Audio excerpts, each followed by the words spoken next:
We reconvene for Liberty Conspiracy Live here on Rokfin, on Rumble, on YouTube, and on the Mighty X. Good to have you here, everybody, on this Monday. I hope you had a wonderful, wonderful weekend.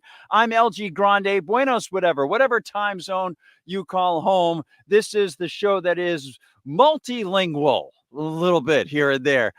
We try to talk freedom here Monday through Friday at the Liberty Conspiracy because freedom is out of fashion nowadays. So welcome to the good ship Liberty, everybody. Whatever time zone you call home, thank you for spending some time with us at 6 p.m. Eastern time as we delve into the breaking stories of the day, break them apart, suck that pro-liberty marrow out of them, and start to carry some, hopefully, long-term lessons for freedom that we can pass on to other people in a peaceful, friendly way. I hope you had a beautiful, beautiful weekend. Yes, I'm wearing my Sith Lord t-shirt thanks to Harps all the way from Australia. Talk about a different time zone.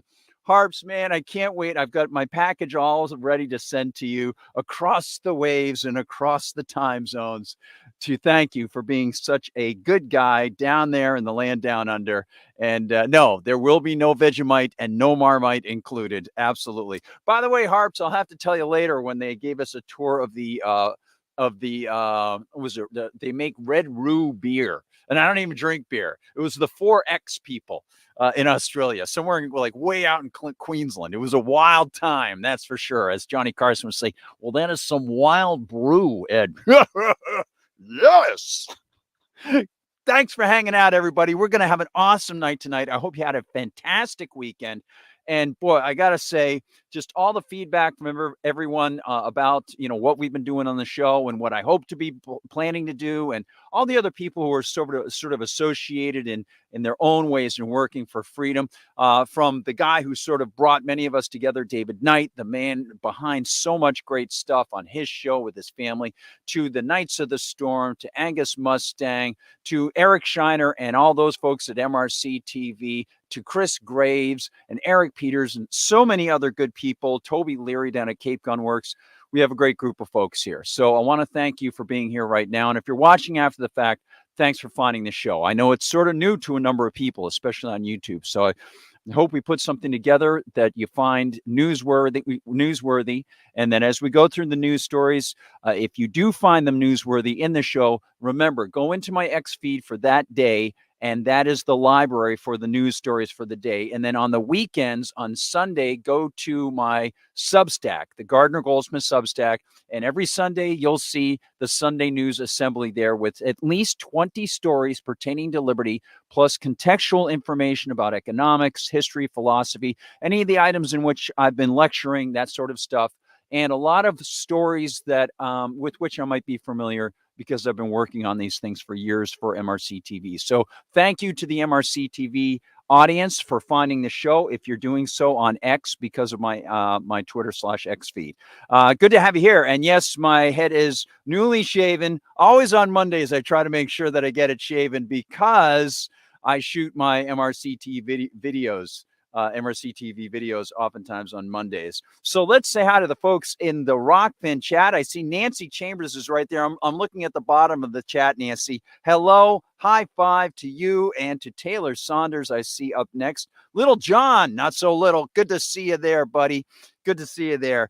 And I see also, let's see. All right. Oh, hello, Guard, and hello. Hi, everybody. And Harps. If you're watching, hello to you, my friend, or if you're just listening, maybe you're traveling in your car. Also, over at Rumble, I want to say hi to the Rumble team, and please give it the thumbs up and share if you get the opportunity. Freaking with the dancing banana.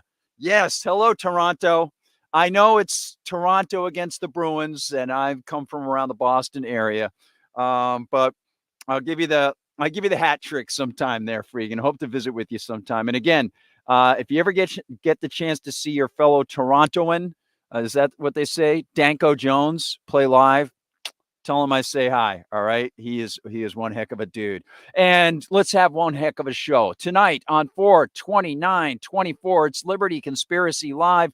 What is on tap tonight? Amigos y amigas. We've got a noche full of news flash. Yes, 4/29/24. It is the Newsflash, the College Carrots and Sticks edition. And when I say sticks, if you're listening on freeworld.fm, I don't mean the rock band that did Mr. Roboto. I mean, hit him with your rhythm sticks kind of thing. I should pull in some Ian Dury sometime, shouldn't I? Yeah, he was cool. Yeah, Ian Dury was pretty cool. And he had a lot, he had a lot of physical problems in his life and overcame so many things. Ian Dury, everybody loved Ian Dury what was it, Ian Dury in the black something or other. I can't remember. Good guy, it seems. I never met him, but I know a lot of people who did know him, and they said he was pretty cool. Then our first story is warmongers show their hypocrisy again. That is one of our larger stories. Then we'll go into Title IX. I should say it like the Beatles. Title IX. Yes, Title IX. Yeah, I guess that's all really part of the logic tree of the College Carrots and Sticks edition. So you'll see how it all ties together. And then Ukraine, cash forever? Is it cash forever, guy? Like, I come from Dorchester. I wish we lived in Ukraine. We'd be getting the cash forever. Well, maybe. We'll tell you about that and what I think might be coming pretty darn soon as far as Ukraine is concerned in the United States. Then, yes, the big story. And this one, we're going to go back into history, and it's going to be a Clinton crime anniversary. Now, I had the option tonight to continue what we were discussing Friday with the big chunk on the tariff material that I didn't get to Friday. I wrote a big piece on Friday, as you know, went through some of it, and it was not published by MRC TV until today. And it's a fairly large piece about economics, what is in the Constitution, what is economically and morally right, which has nothing to do with forcing somebody to pay more for an imported product, whether it's imported from another town or another street or another country. It's person to person. It's voluntary contract. Leave your neighbor alone. And don't come up with pie in the sky ideas as to how you can tell your neighbor you know better than him how to spend his money, whatever the reason is. And I keep seeing conservatives fall into this all the time, this nativist, protectionist sort of thing. And they even try to use arguments about strategic industries and stuff like that. It is no different in philosophy and mindset and aggressive course of activity than it was to see politicians saying that certain types of work were essential and certain types of work were not essential. So we'll talk about that tomorrow, however, because the MRC TV video that I shot for that will probably be out tomorrow. So I'll be able to package all that together as one big thing with a lot of pre-planning tomorrow to make sure that I've got it all set up for you, along with taking that piece from Friday and putting it together. And then that also will allow me to package that separately as its own long-term plan, long-term piece of scholarly information of the Liberty Classroom, you might call it. So that is what we're looking at today, everybody, on the show. And again, if you want to drop any comments or anything in, it is definitely a two-way street here. So I offer information. You might have information that I haven't seen. So whether you want me to talk about it or you want to bring it up, you want to send some links, anything like that. And yes, later this week, I will open up the chat to you if there are items you want to discuss. There is one item that I will touch upon very briefly, and it would have allowed me to play a really cool song, but I didn't want to talk too much about it. But I noticed that a lot of people might have an interest in discussing it. So I will bring it up, and if you have some opinions on it, that's totally cool. It's really just a personal sort of a thing for me as far as watching this news story. So I'll bring it up after, of course, we get the flash. Yes, we're going to hear from the folks with the flashlight. Parliament, news flash time.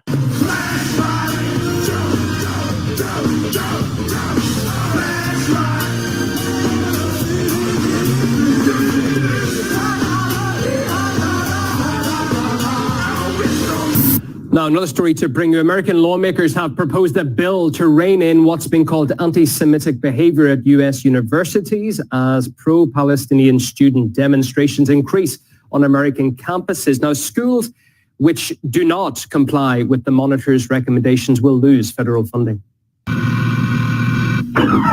Yes? Oh, hello. Hello. We're Mary's parents. Oh, well, come on in, fellas. Hold it a second. Mary's parents burned to death last year. Wait a minute. I know you guys. You're from the news flash.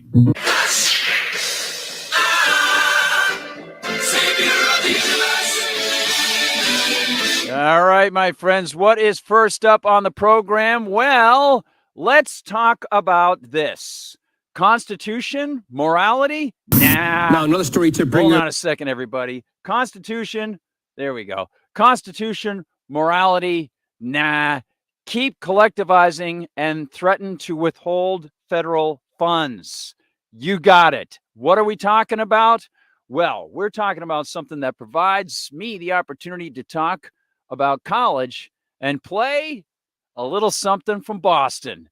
Hit it, modern lovers.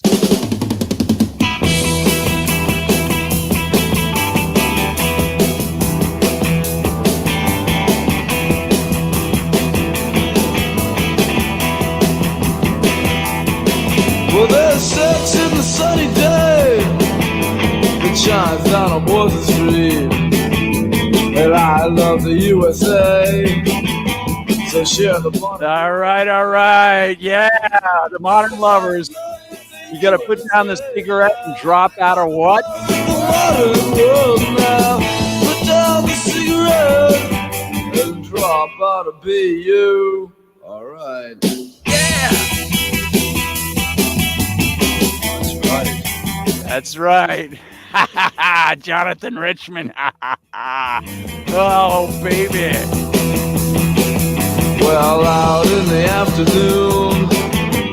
Yeah, man. Modern lovers. Yeah, and it's always great when there's the Pru right there, the Prudential Building. Oh, man. It's always great when you can remember the modern lovers and Jonathan Richman and the gang and stuff like that. Of course, keyboardist for modern lovers ended up playing keyboards for Talking Heads and so on. So a lot of great musicians there. And I love Jonathan Richman because he ended up switching over to more acoustic stuff. And he said he didn't want to do music that wouldn't be good for kids. Isn't that cool? That is pretty darn cool. People around Boston love Jonathan Richman. They just think he's just terrific. So let's discuss, you know what, my friends, let's discuss that story that you saw about the college campi. Okay, so we'll go back to RT, and you already saw it sort of go back to RT with the system jumping ahead on me. But here it is. Here's the story, and we're going to tie that in. So think about this.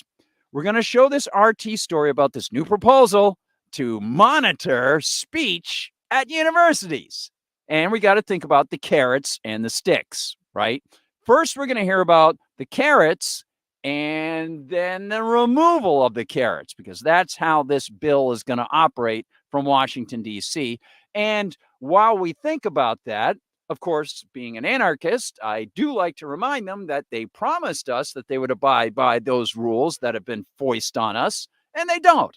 So they promise that there are certain things in the Constitution that are stipulated as enumerated powers. Handing money to universities, I don't know. I tried to look with my X-ray specs. It's just not there. I know. Maybe I'm not looking hard enough, but every time I look now, the page is burning. I keep searing it with my ocular red eye, and it's not working. So for some reason, though, they keep giving money to universities. So this is the first half of the university speech control thing. We'll get to the other part with Title IX in a moment. Coming up in a moment, a Liberty conspiracy. So we've got the carrots right now. What is that? Well, that is where this all hinges. The unconstitutional handout of money and the possible withdrawal of money if you don't do what we say, right? Now, another story to bring you. American lawmakers have proposed a bill to rein in what's been called anti-Semitic behavior at U.S. universities as pro-Palestinian student demonstrations increase on American campuses. Now, schools which do not comply with the monitor's recommendations will lose federal funding. Rising anti-Semitism on our college campuses is a major concern, and we must act to ensure the safety of students. I'm proud to work with my friend and colleague Richie Torres on legislation that will impose a third-party anti-Semitism monitor on college campuses to ensure protections are in place and oversee any troubling action by college administrators. Okay. Now, how that isn't fascist, I don't know.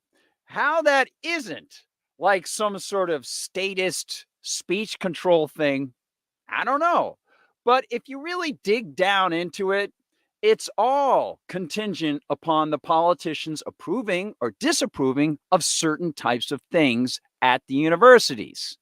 So this is just the most manifest one. And of course, people will argue rather than arguing over the root of it, which is why is the federal government taking somebody's money from a generation that hasn't even been born in massive every 100 days, another $1 trillion of debt spending and handing it to these colleges to be able to set up these sorts of controls and benefits and gimmies and things like that. No, they're not asking that question. They're going to debate, and appropriately so, but by doing so solely, they miss the deeper point, I think. Debate over whether or not what protesters are doing on the whole is anti-Semitic, which it's not. It's clearly not. And as many of the ringers that they try to throw in there, as many of the people that they try to throw in to be agent provocateurs and provide verbal false flags and stuff like that, the vast majority of these people, I've only seen one example of anti-Semitism, and it was actually a person who was exposed as having been doing it because she was in favor of Israel and she wanted to portray the Palestinians as evil. So it's absurd to say that those people, even a vast number of Jewish people like Colombia, that those people who are protesting for a ceasefire are somehow anti-Semitic. It goes with the same sort of argument that down in Washington they have said, and the same thing in Florida that they have said, that if you engage in criticism of a state, and we can remove the label, but you know the state I'm discussing, if you criticize that political unit, which is not even a person, you are somehow anti-Semitic. This is a state that, on the whole, was started not for Semitic peoples, but for Ashkenazi European peoples to move down there and take the land of the Semitic peoples who were already living there. It wasn't a land with no people, a land with no people for a people with no land. There were people on the land, and they had it taken from them, unfortunately, to use the passive voice. The Western forces took it from them, and the plans to do so went around decades before 1947. In fact, they went to 1863 with some of the Rothschilds connected people. In fact, we'll show you a little snippet of that, not going back to 1863, but about to 1904 or so. We'll show you something about that somebody produced. Very good. And he's got the documentation all there. So people will debate whether this is anti-Semitic or it's pro-Semitic or whatever. That's not the relevant point. The relevant point is whether those campuses are getting federal funds. That's unconstitutional as far as they're concerned. But for me, the A is that then makes it that it is a publicly subsidized place. And if it is a publicly subsidized place, whether it's Boston University or Harvard, which they are, or Yale, which they are, even though they call themselves private institutions, they get millions of dollars in federal subsidies for grants and all sorts of stuff. Virtually every college does, except pretty much Hillsdale College and Grove City College, because they disconnected because they had Title IX lawsuits back in the 80s and they lost. So that was part of our unconstitutional conditions scholarship that goes back a while. So they are all, therefore, de facto public places. Therefore, they mix in everybody's arguments over how those public places should be used or not used. And this is where these guys come in, because they breach the Constitution and they're telling some people who are having their tax money taken, your sons, your daughters can't go protest in that area, or you as an adult, Jill Stein, you as an adult might have had thousands taken and given to various universities for various projects And you might have been even in favor of that, Jill Stein, being a more left-wing person for whatever, cancer research or whatever you thought was good, even though it's not constitutional. She's great on the anti-war stuff, but she's not so good on many other facets of the Constitution. Unfortunately, she seems like a really good person in many other ways, like a really pleasant, dedicated person for peace. But she doesn't understand that peace also requires one not to assume for his or her neighbor how his money should be spent, to stop all collectivism. That's peaceful. So as a result, Jill Stein has had money taken from her to give to colleges. She thinks, and appropriately so, she should have a say in how those colleges are managing their openness or closedness for free speech. Well, of course, she was arrested yesterday. Yeah, she was released after a little bit, and somebody else was arrested with her. Was it? It wasn't Mearsheimer. There was somebody else who was with her. It might have been Jeffrey Sachs, but I'm not sure. If anybody knows, drop it in the chat. I was looking around for it today, and I couldn't find it. But she was released a little while later. But they manhandled her for a little bit before they grabbed her. She's 72, and she was protesting, and they took her away. I think she was at Yale. It's amazing. So let's go back to Mike Lawler, who says, I'm proud, well, we know about pride as a sin, to work with my friend and colleague, Richie Torres. Oh, it's across the aisle, bipartisan. Yeah, to serve up something for that 59th state of Israel. Let's continue. He's going to, of course, withhold the funding if they don't like what's being said on the college campuses and if they want to portray it as anti-Semitic. So all those lessons are packaged together into the fact that on their side, the A is they're operating unconstitutionally. The B is what are they going to define next as anti-Semitic? In Florida, as we've seen, they have two bills that the DeSantis signed, statutes that they signed in Israel. He signed in Israel that if you criticize the state of Israel on a college campus, that could be considered a misdemeanor. And if you engage in something like defacing a wall of private property, and you happen to say something that, again, is critical of the state of Israel and its policies. I mean, it could be about, hey, Israel, I don't like the fact that you don't supply more welfare. Whatever it is, that could be depicted as anti-Semitic. I mean, the whole thing is ridiculous. So it's all tied into what I think they've been setting up for a long, long time.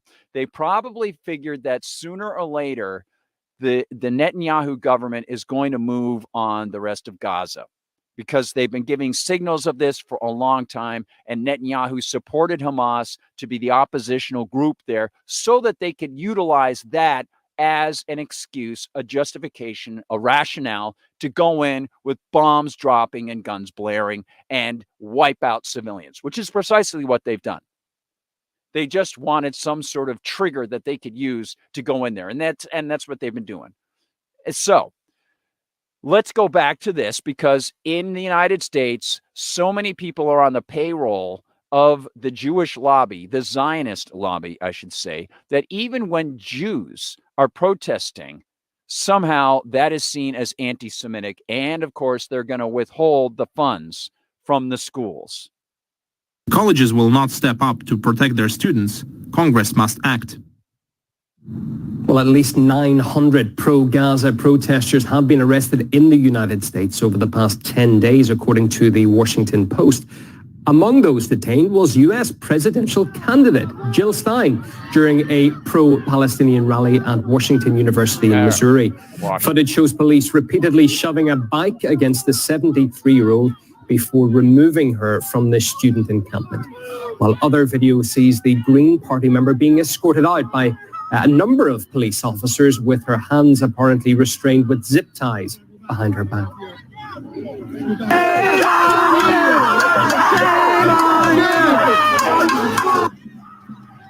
Pro-Palestinian demonstrators also targeted the annual White House Correspondents' Dinner with President Biden. Protesters gathered outside the high-profile event chanting "Shame on you" as guests arrived. More than 24 Palestinian journalists had issued an open letter urging their American colleagues to boycott the ceremony. Here's what we heard from those at the scene. We are out here in front of the White House Correspondents' Dinner to hold journalists accountable, to remind them that 133 Palestinian journalists have lost their lives telling the truth. These are targeted attacks. These are systematic attacks. These are attempts at Israel to silence the truth, and it's not going to be silenced. We are out here also highlighting the courage of Palestinian journalists that are risking their own lives, televising their own genocide. The White House Correspondents' Dinner represents a who's who of Western media and the elite that are currently perpetuating and supporting and complicit in the genocide of the Palestinian people. We found that we need to boycott it because they use their rhetoric in ways that just are benefiting to the American war machine, the imperialist war machine. And we're here to say, shame on you for breaking bread with genocide, with murder. As these propagandists enter the White House Correspondents' Dinner behind us, we knew that we couldn't let this event happen in our city without giving them a little taste of what they're really responsible for, and hopefully making them confront at least a tiny bit what they're complicit in, which is, again, genocide. Well, U.S. human rights lawyer and commentator Dan Kovalik believes Washington is increasingly cracking down on free speech to protect Israel. By the way, I don't think it's going to pass constitutional muster. What I mean is, I think that would violate the First Amendment of the U.S. Constitution, which protects free speech. But it is a very troubling sign that the U.S. government and U.S. institutions as well are, increasingly cracking down on free speech in order to protect Israel. There is real anti-Semitism in the world, which needs to be condemned, but this is not that. And when you claim something is anti-Semitic when it's not, you devalue that concern, and that's exactly what's happening. And many liberals who would otherwise vote for Biden will not go to the polls, or they will go to the polls and vote for a third-party candidate, but they're not going to vote for Joe Biden. This is killing his candidacy, and yet he doubles down on it. I think it could have an impact. I really do. I think support for Israel is eroding within the United States, and the United States is the biggest backer of Israel, and I do think it's going to have an impact. He said that. Yes, absolutely right. And I just want to remind you of this. Netanyahu calls for crackdown on pro-Palestine protesters in the U.S. That, of course, from last week. And you probably heard Daniel McAdams' voice there. I'll play just a little bit. I cut it off a little bit early here, but I'll play just a little bit, just as a quick reminder from the 24th. You guys need to crack down on these Americans protesting against Israel's slaughter of Palestinians. Now, that's Dave DeCamp's word. But that is essentially what they're doing. They're on campus calling for their universities to divest of investments in the Israeli war machine. And Netanyahu said, "What's happening in America?" Second there, Dan. Okay, yeah, systems definitely running hot. I'll just mention this to people that, and I believe also inside chat, Rokfin chat, someone brought this up. Brian D. McCartney, the International Criminal Court was looking at issuing arrest warrants, and at Netanyahu. Included on the list. Yes, absolutely right. And if that is the case, then the United States will do everything it can to block that, even though the United States is not necessarily officially signatory to that. They'll do everything they can to lay pressure to stop that from happening. You can bet that Netanyahu won't be in many other countries other than his home country. And of course, he could get arrested there too, and the United States. So probably flee to the United States. But United States politicians who have been involved in funding this will also be suspect for complicity to genocide and war crimes. That's why I want to go back 25 years to what Bill Clinton did in Kosovo to round off tonight's program, and mention to you that he doesn't set foot anywhere near where he bombed when he was president, because he would be arrested. So now let's talk about the warmongering hypocrisy from the self-appointed political elite. And for that, I want to introduce this. I believe I've got this. Yes, I want to introduce this with Sabrina Salvati. I don't know if you watch Savvy Savs, but she's great. She's based out of Boston too. I don't think she went to BU, but I like her very much. And I want to make sure I've got my notes on this correct. Yeah, I have two pieces here. And then I've got a couple tabs of my own research just to follow up what she did, because I was so impressed by her show that was on, what was it, Saturday night, I believe. Might have been I think it was Saturday night. It might have been last night. I have to double check on the date, on YouTube. And she is just great. I think she's on Rokfin as well. If you get a chance, Sabrina Salvati. And if you're just listening, it's obviously Sabrina, and then Salvati, Sabrina Salvati. And Sabrina, you're probably about 50 minutes away from me on a drive sometime. I'd love to, take you and your husband out for ice cream down on Newbury Street or something like that. It'd be great. It'd be really cool. Watch as she starts to highlight the hypocrisy, specifically here of Alexandria Ocasio-Cortez. But it opens up a larger window into the hypocrisy of these people in Washington, D.C., not just, as I mentioned, them swearing their oaths to their Constitution and then handing money and weapons out like crazy. And then in addition to that, handing money to universities unconstitutionally, then adding to that with new strings to the universities to say, if you don't silence this type of speech that we say is this kind of thing, which it isn't, but if you don't silence that dissent, we are going to withhold your money. I mean, this is classic Germanic fascism. It's Italian fascism, okay? This is Soviet-style speech controls. This is, you can either be part of the Supreme Soviet, you can either be with the party or against the party. That's what it is. And it's all the war party. That's what it is. It's the pro-Zionist, pro-NATO, pro-weapons industry war party.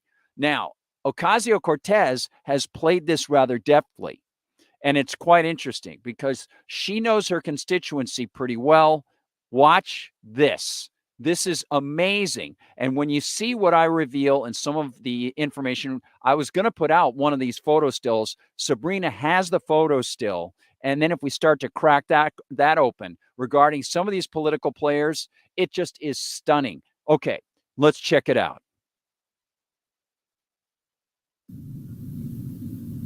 So don't get it twisted.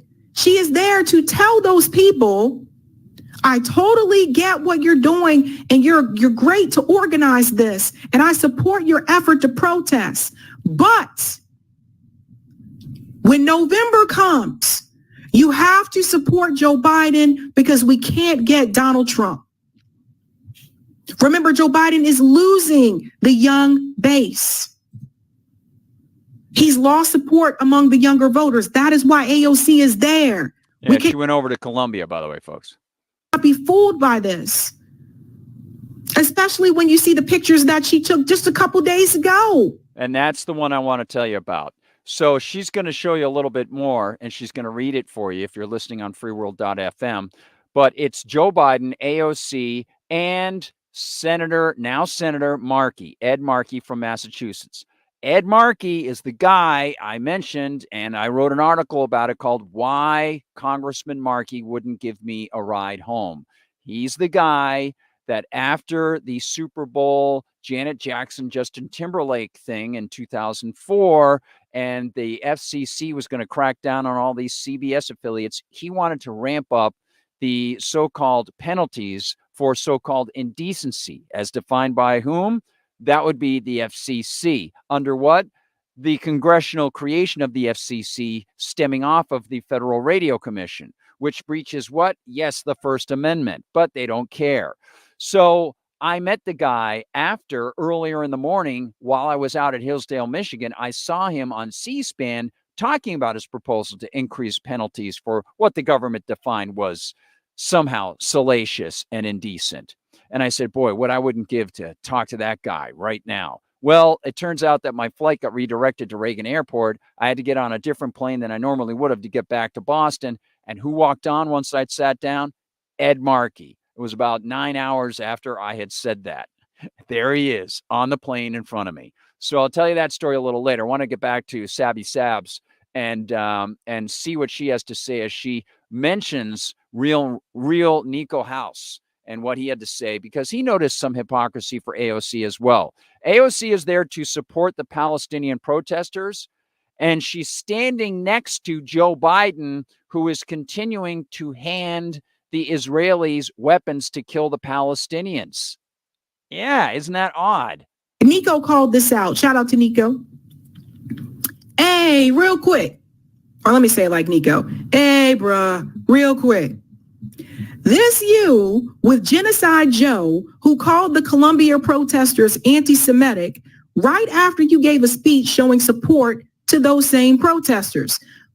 Pick a side, bruh. I added in the bruh, but Nico would say that. So you can't have it both ways. And this is what they've been doing. So here she is with Joe Biden and Ed Markey. Now start asking these questions, folks. Out of all the members of the squad, how is it that she gets to be that close to Joe Biden? How is it that AOC gets to be that cozy with Joe Biden? She's not the only member of the squad. So start asking those questions. This is AOC looking out for her political career. Ed Markey too. They all got on the same glass. What is this? If you're just listening on freeworld.fm, they all have aviator shades on. It's like some sort of clownish comic farce. They're looking at you, they're playing, they're having a grand old time off your dimes as they send weapons around the world like so many other historic war criminals in world history. It's sad. It's really, really sad. But a little bit more. I've got the second segment of Sabrina Salvani coming up in just a moment. But branching off of this, let's finish off what she has to say. Great points here. I'll have on the aviator glasses. You see this? So she wants to have it both ways. And you can't. All right. So we're going to, they have a little commercial break there. So don't worry about that. And then we'll just go back into the second part of it. But hinging off of that, let's go back to that image there. Okay. And right there. Okay. So, and I love the smile. She's got a great smile, a lot better than AOC's there. And so let's think about those people. First, I do want to say this. When it came to the funding, the last tranche of funding to go to Israel, AOC actually voted against it. That's not where AOC has been hypocritical. Okay, so if we look at the clerk site for the House of Representatives, I'll call this up for you. On that vote for the $15 billion in weapons to go to Israel, Alexandria Ocasio-Cortez. I'm sorry. No, sorry. I've got the wrong one up here. Let me go to, it is this one. It's this one. Yeah. She voted. Oh, no, wait. Maybe I misread it. Hold on. Let me just double check on this. Yeah. Okay. No, I have it right. So she voted against the funding to go to Israel. Okay. So she was consistent on that. She voted nay on that. Okay. However, she's not consistent when it comes to the Constitution because, and this is where she voted yay, she voted yay on funding to go to Ukraine. So this is for the Ukraine supplemental. You just scroll down to O and you'll see it. And of course, if you're watching, you saw me flash it up on the screen before. So she voted yay on sending $61 billion to Ukraine. Now, if you are a person who swears an oath to the Constitution and you know what's in it, how can you vote no on one and vote yes on the other? Unless, of course, you're a massive hypocrite about what happens when you actually look at the Constitution. Obviously, what's in the Constitution doesn't matter to her. It's just how she thinks it's going to affect her ability to be able to run again for an office in an area where there are a lot of young people protesting and the tide has turned. Because don't forget, everybody, she was all in favor of the last omnibus budget.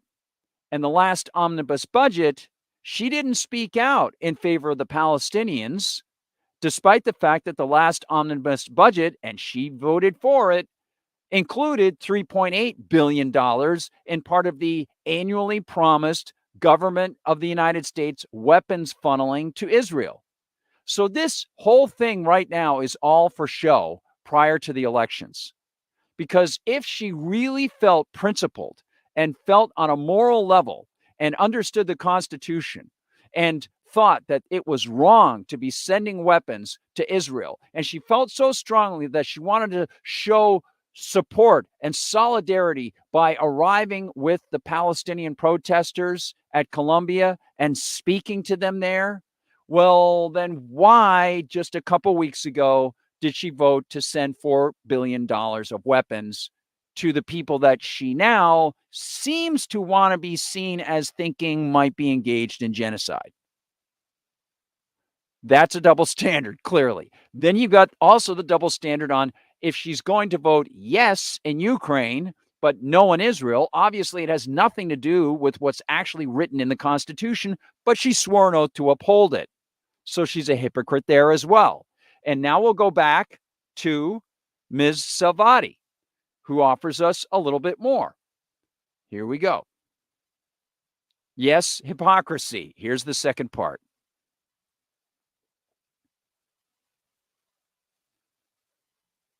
Now I want to show you this. This interview that AOC had with Mehdi Hassan. What do you say to the young people who do not want to vote for Joe Biden because of the genocide in Gaza? This interview with Mehdi Hassan occurred before she showed up to Columbia University. I want to show you this so that you understand her intentions. Listen to this. What do you say to a young progressive or an Arab American who says to you, I just can't vote for Biden again after what he's enabled in Gaza? What do you say to them?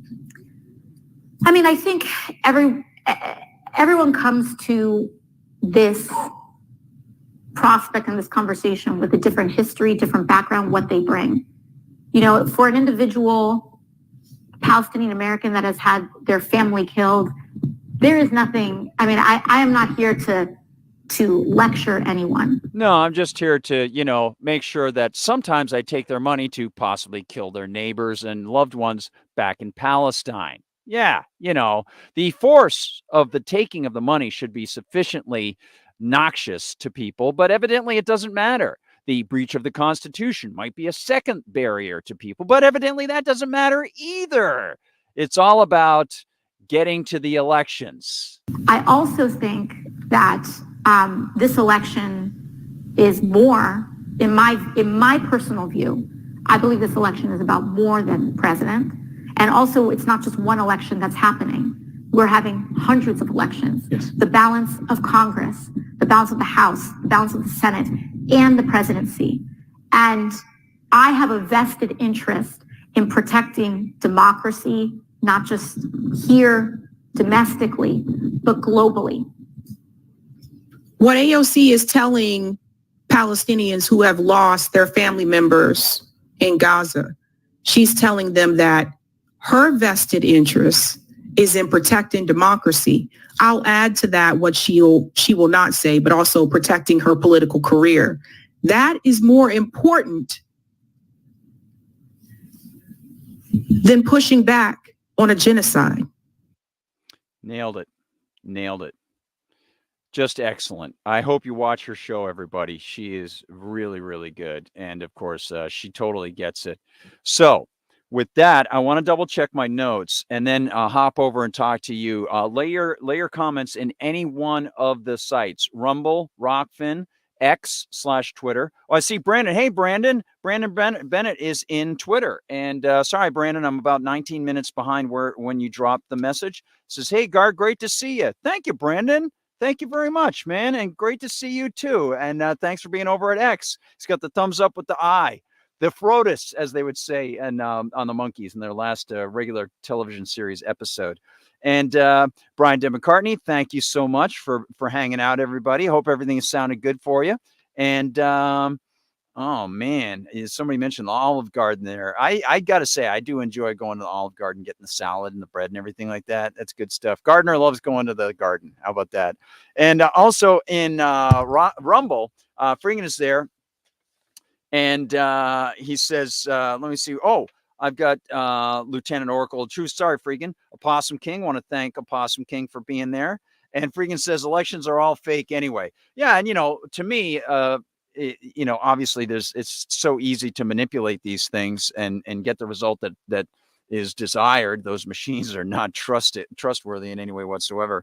But just the process of voting for someone to fill a political office means that I'm supporting someone to go in and take somebody else's tax money. So that's not too good. I don't approve that, even though I know some of the people who go in are trying to reduce the size and scope of the state. Thomas Massey and Ron Paul, obviously. Okay, so let me show you a little bit more hypocrisy about those people you saw next to Joe Biden. Now I want to go back into the tabs that I've set up and the research that I've done. And now I'm going to show you Senator Markey had been speaking up. And if you go back in history to Senator Markey's website, Ed Markey, United States Senator, if you go back to January, you'll see this highfalutin statement. Senator Markey's statement after voting in support of Senate resolution, a resolution meaning nothing, 504. Senator Edward J. Markey released the following statement after voting no on a motion to table Senate Resolution 504 introduced by Senator Bernie Sanders. Again, it's just theater.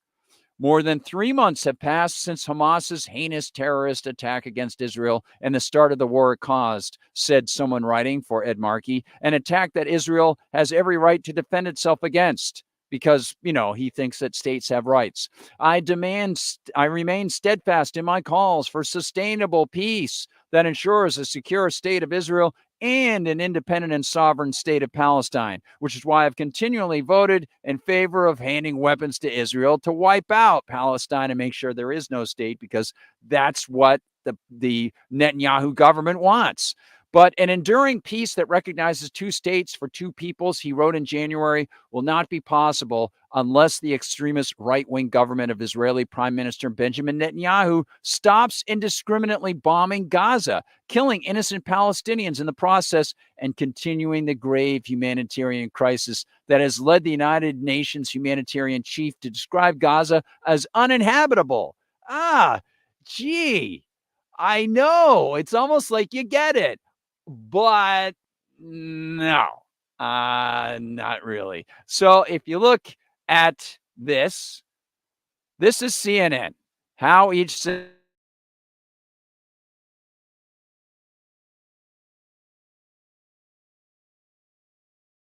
on a second. Let me...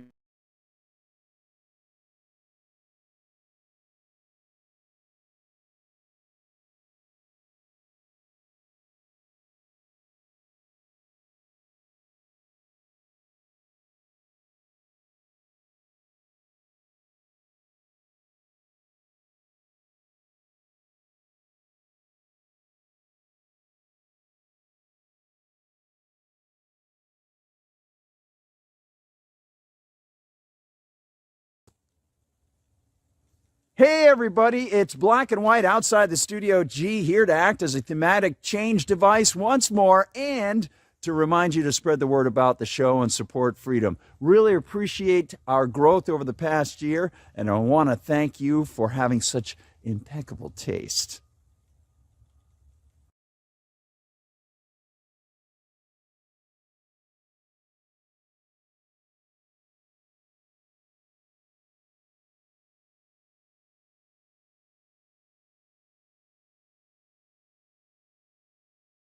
I remember going back to Harlem some years ago to do some research at a high school. And I looked out the window and there was this park there near the high school. And I mentioned in passing that when I lived in Harlem as a kid, I would take my dog for a walk in that park. And looks of horror came over the students' faces. People have no idea how much has retrogressed over the years in the black community. And how much of what progress has been made has not been made by politicians or by charismatic leaders. One of the things that drives me crazy are people who cite trends over time without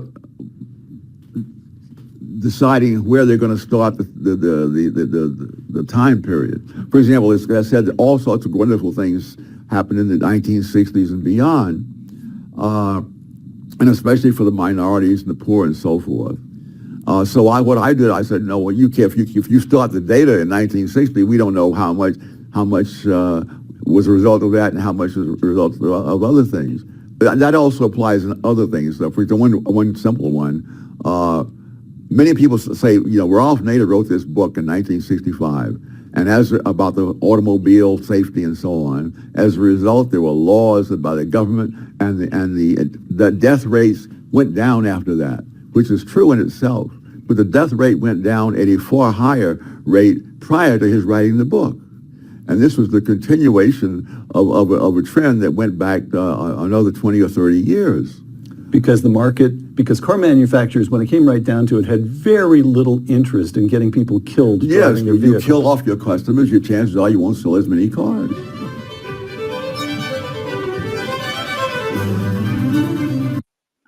All right. Had to do a little interlude there, everybody. Sorry about that. Again, the CPU was running so hard that it crashed on computer one. So luckily I had a few things prepared there. So yeah, I want to get back into this topic that I was discussing, this particular line of research, and heading over to the CNN tab caused things to get a little screwed up. So let's hope that I get an opportunity to see these things a little bit more. But here it is. This is how each senator voted on the $95 billion foreign aid package. And yes, that's right. Ed Markey voted in favor of it. There it is. I had to wait a little bit before you could get that, huh? But yes, he voted in favor of it. Of course he did. So this man who back in January said that the Israeli government under Netanyahu has got to stop doing what it's doing is not caring in any way whatsoever. Because if he cared, he would stop sending them weapons. He can stop Netanyahu. He has it in his power, and he's not doing so.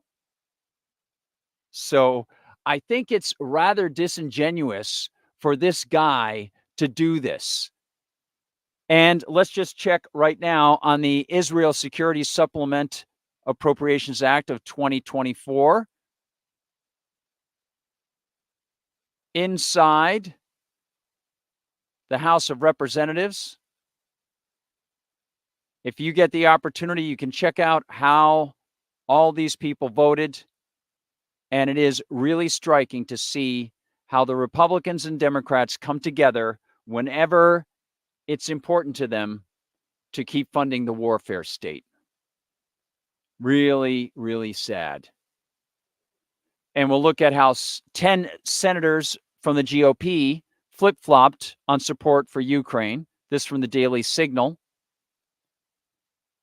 Yeas, John Boozman, Katie Britt, Arkansas, Alabama, Capito, West Virginia, Cassidy, Louisiana, Susan Collins, Rhino of Maine, John Cornyn of Texas, Tom Cotton, of course, who is just livid at the protesters, actually talks about inflicting physical harm on them.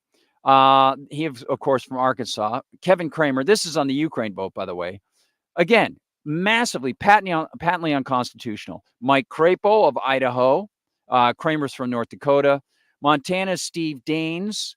Joni Ernst from Iowa. Nebraska's Deb Fisher. Lindsey Graham of South Carolina. Chuck Grassley of Iowa. John Hoeven of North Dakota. Hyde Smith of Mississippi. John Kennedy of Louisiana. Yeah, he looks smart, doesn't he? He's got that southern accent. Not so smart here. James Langford, of course, of Oklahoma.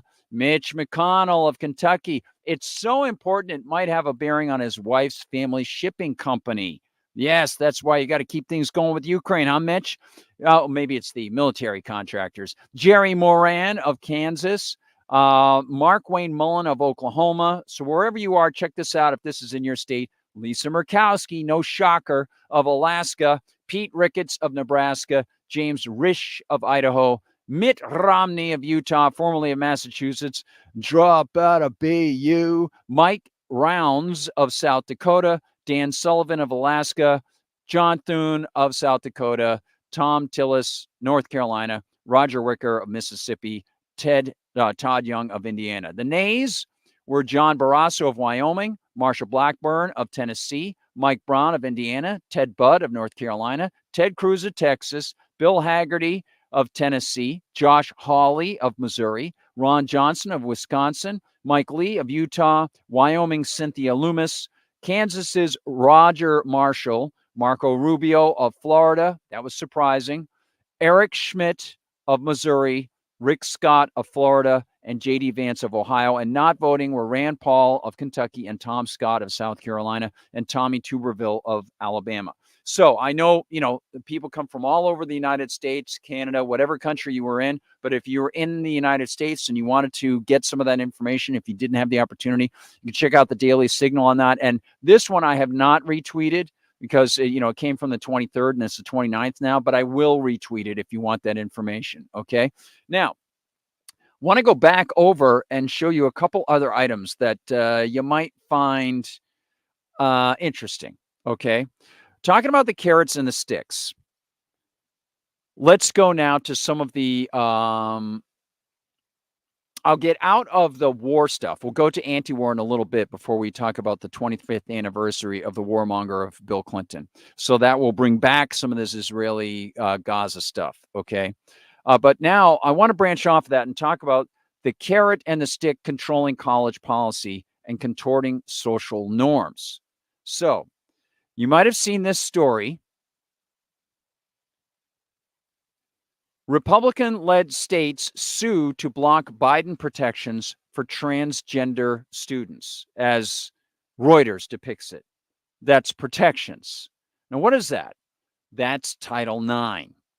That is what brought the federal government to sue Hillsdale College and Grove City College to say that Title IX, under the revisions to the 1964 Equal Rights Act, that somehow these colleges had to have equal men's and women's sports teams and facilities, even though if they did that, the women's teams would not profit.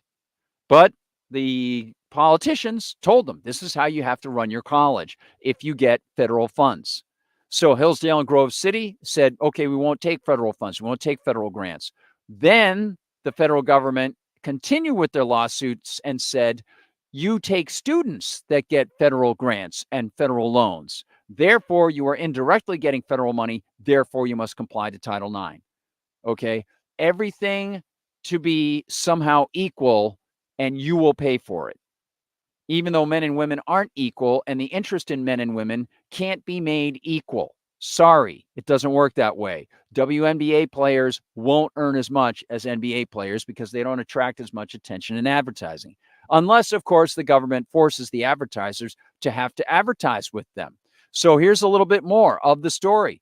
Reuters, 5 Republican-led states on Monday filed lawsuits challenging new Biden administration regulations that bar schools and colleges. They're protections for trans people. Now, you might be saying, I thought it was just about women, equal rights for women, and so-called imposed on the schools, which now no longer have rights because if they're getting even students that get college loans, then the government's going to tell them what to do. Well, yes, it is the stick approach to this because even though it's not constitutional to hand out the money for the loans or the grants to the students or the universities, they will now withhold those things, and they're now battering them by adding, you got it, guys who think they're women, trans guys. 5 Republican states on Monday filed lawsuits challenging new Biden administration regulations that bar schools and colleges that receive federal funding from, you got it, as they say at Reuters, discriminating against students based on their gender identity. In other words, all human beings, all living creatures, especially even plants, discriminate. They discriminate between dark and light, water and no water, and that sort of thing. We discriminate on a daily basis all the time between multiple choices. All discrimination means is to pick one from multiple choices, to distinguish and then choose. That's discriminating, right? And this is discrimination against. So it means not choosing one thing that the government thinks you should be choosing, not choosing everybody equally as the government dictates. And of course, the people who have their tax money taken to pay for the students, they have no choice.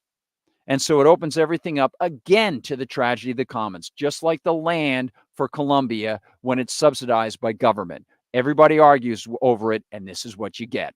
State attorneys general filed the lawsuits in federal courts in Louisiana and Texas, challenging a U.S. Department of Education rule that extends, love those words, extends sex discrimination protections in federal civil rights law. That's the 1964 Civil Rights Act, to LGBTQ plus minus division symbol students. And division is definitely the operative symbol. The department said the rule issued earlier this month clarified that the prohibition against sex-based discrimination in schools and colleges that receive federal funding contained was, let me just move this a little bit for you, that contained in Title IX of the Education Amendments of 1972 also included discrimination based on sexual orientation or gender identity. I'll just show that to you there. There you go, huh? Get rid of myself so you can see it. All right, gender identity. How about I just identify as someone who should just get somebody else's money for whatever reason? You think the government, oh, that's right. That would mean I was a politician or a special interest group. Yes, I wouldn't want to be one of those. All right. So that is the stick approach to this. And yet it is involved with the carrots, right? Because they're handing out the money. Now, let me just check my schedule here and make sure I've got this all right for you. Yeah. I want to offer you a little bit of something about the carrots they're going to be offering to Ukraine and what I think is coming up. So now let's get into our next phase on the program, everybody. And since the system rejiggered, I think that I will be able to play this for you without an ad popping up. We will see. And Christians, no, did you there's know going to be an ad. Okay, so we'll go like that.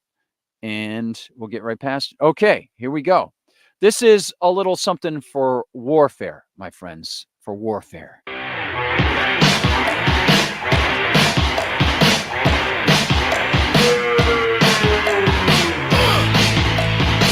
about the sunshine. Speak about the sunshine. Speak about the sunshine.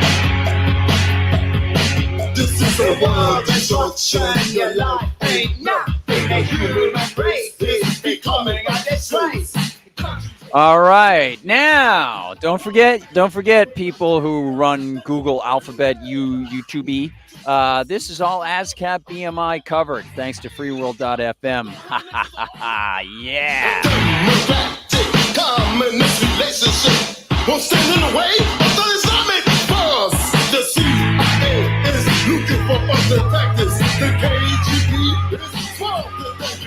All right, everybody, let's look at this right now. Okay, so we have a couple items that I want to show you that you might find interesting in the news. Zelensky spouted off today. Actually, over the past 24 hours now. It's almost a day old. But let me show you how I've sort of laid this out. Setting up the last chess piece for the perpetual Ukraine as border Cold War. And this is where I think it's going to be going. I think, obviously, the Ukrainian government is going to have to sue for peace. And at least half or 2/3 of Ukraine will be reabsorbed by Russia. And of course, the title Ukraine just means the border. And they will be part of Russia again. The ethnically Russian people have already voted to return to the Russian nation state. And so I think that's what's going to happen. But there is a lot more funding that's coming down the pike for Ukraine. And we've got the $61 billion. And we've got an interesting breakdown of that comes to us via some very good reporters. And in addition to that, I think when you see what Zelensky has to say, and even the people at Redacted sort of said, it didn't seem like what he was saying was really vetted. It's like he just got out there and said it, almost like he's in some sort of cocaine-addled last vestige, desperate attempt to try to sound relevant. But here it is. David Sachs writes, Zelensky announces that Ukraine is working on a security agreement with the United States that will fix levels of support, fix them for the next 10 years. In other words, he either thinks that Ukraine is going to succeed against Russia, which is impossible, or he is getting ready to surrender and ask for peace. That is him tipping his cards, I think, everybody. He's getting ready to sue for peace, and he's going to lock in a promise from Joe Biden either before the election or if Joe Biden, I think they're going to try to do it before the election. Some more. That will fix support, levels of support for the next 10 years from the United States, from you. The $61 billion was just the beginning. The next 2 U.S. presidents won't be able to switch it off. Remember, they have a provision that says Donald Trump somehow magically won't be able to stop enforcing a congressional statute that says he has to continue funding Ukraine. Now, as I've mentioned, and numerous people who were in the anti-federalist camp tried to tell people, every person who goes down to Washington, D.C. and works for that government and every affiliate from it, from the states down to the local level, swear oaths to the U.S. Constitution. Then on the state and local levels, they swear oaths to the state constitutions as well, each one separately. So the president has a sworn obligation to read the Constitution and then say, I will or will not execute statutes based on whether I think they conform to the Constitution. The Congress has its prerogative, and they often say that they're co-equal branches. They're not. The Congress is the most powerful. The legislative is the most powerful branch, and Congress is the most powerful because they, together with the Senate, have the impeachment power to remove the members of the other branches, both the judicial and the executive branch. So Congress was seen as closest to the people. They were given the impeachment power. And so Donald Trump or whoever gets in there, if they try to hold him back, he still can say, no, you will impeach me if you want to, but I am not going to fund Ukraine. It's not in the Constitution. Well, here's a little bit more. This is from Zelensky. Also, our teams, Ukraine and the United States, are currently working on a bilateral security agreement over and above what they already said they're going to do to try to make sure that Trump can't stop the money. We are already working on a specific text. Our goal is to make this agreement the strongest of all. We are discussing the specific foundations of our security and cooperation. We are also working on fixing specific levels of support for this year and for the next 10 years, including arms support, financial, political, I'll raise this up a little bit for you, and joint arms production. So he's counting on part of Ukraine staying extant and not falling to Russia, which means he's going to have to sue for peace. That's the only way it's going to happen, because if they continue fighting, they're going to roll. The Russians are going to roll right into Kiev.